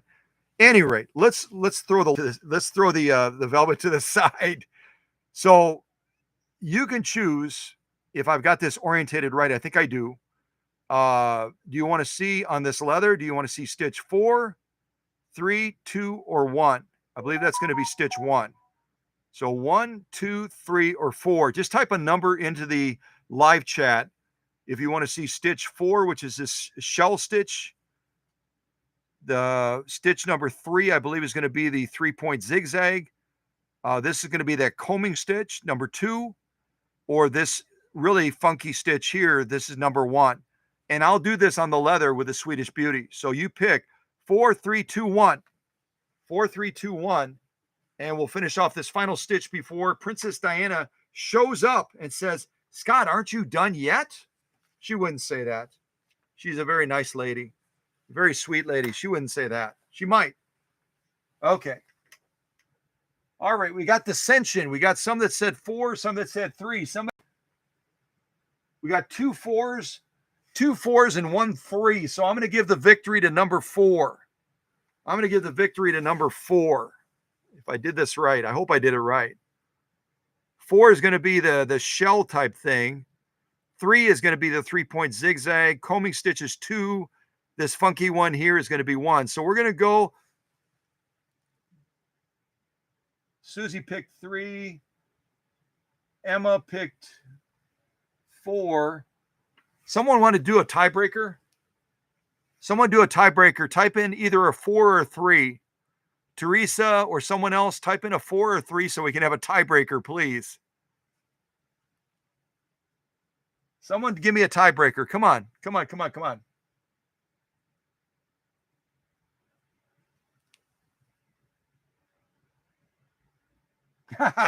Susie's being very kind and says, give it to Emma. Give it to Emma, for goodness sakes. Give it to Emma. All right, we'll do number 4. So number 4 is this shell one, this shell thing, or whatever you would call it. So, and Susie, I heard your notification. I'm gonna get this done first so I don't run out of time. Let's do this first, and then I'll look at your message. All right, so we're gonna go to 4. So to do number 4, I've got to take my stitch width all the way down to 0. And then I can move the slider down to 4. Hopefully I can move it to 4.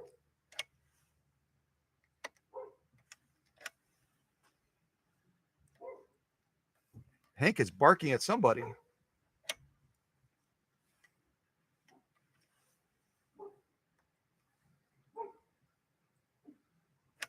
Easy, Hank. It's okay. Oh, I'm jammed up a little bit here.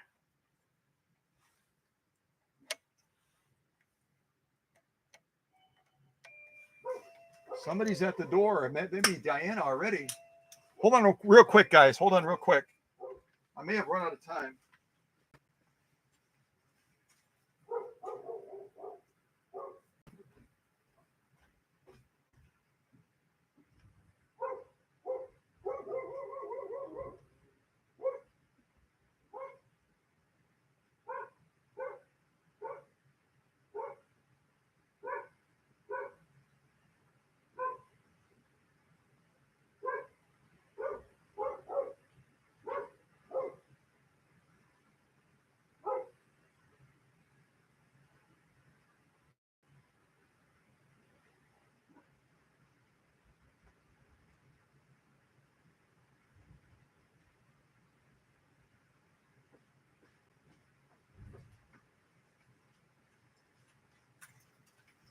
Well, those of you that I've shown pictures to or videos of before know who Eric and Joy are.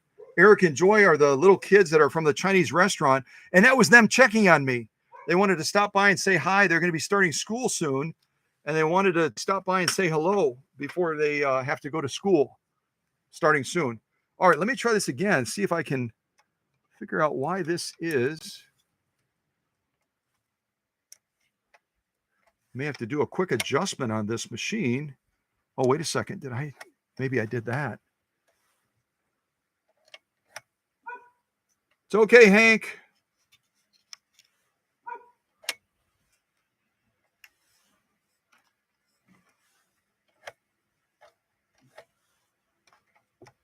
Okay, I'm going to end the live stream here while I figure out real quick.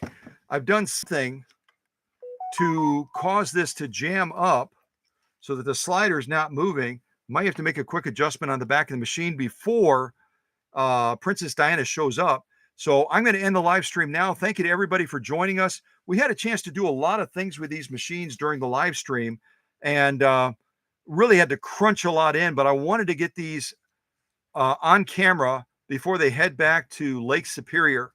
So God bless everybody. Thanks so much for joining. And I'll put on some music to wrap us up and let all of you wrap up your conversations. And thanks for joining on a Thursday. It's really a weird day to do a live stream. It's really a weird day. And we'll end with some Irish music. You never can go wrong with Irish.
Very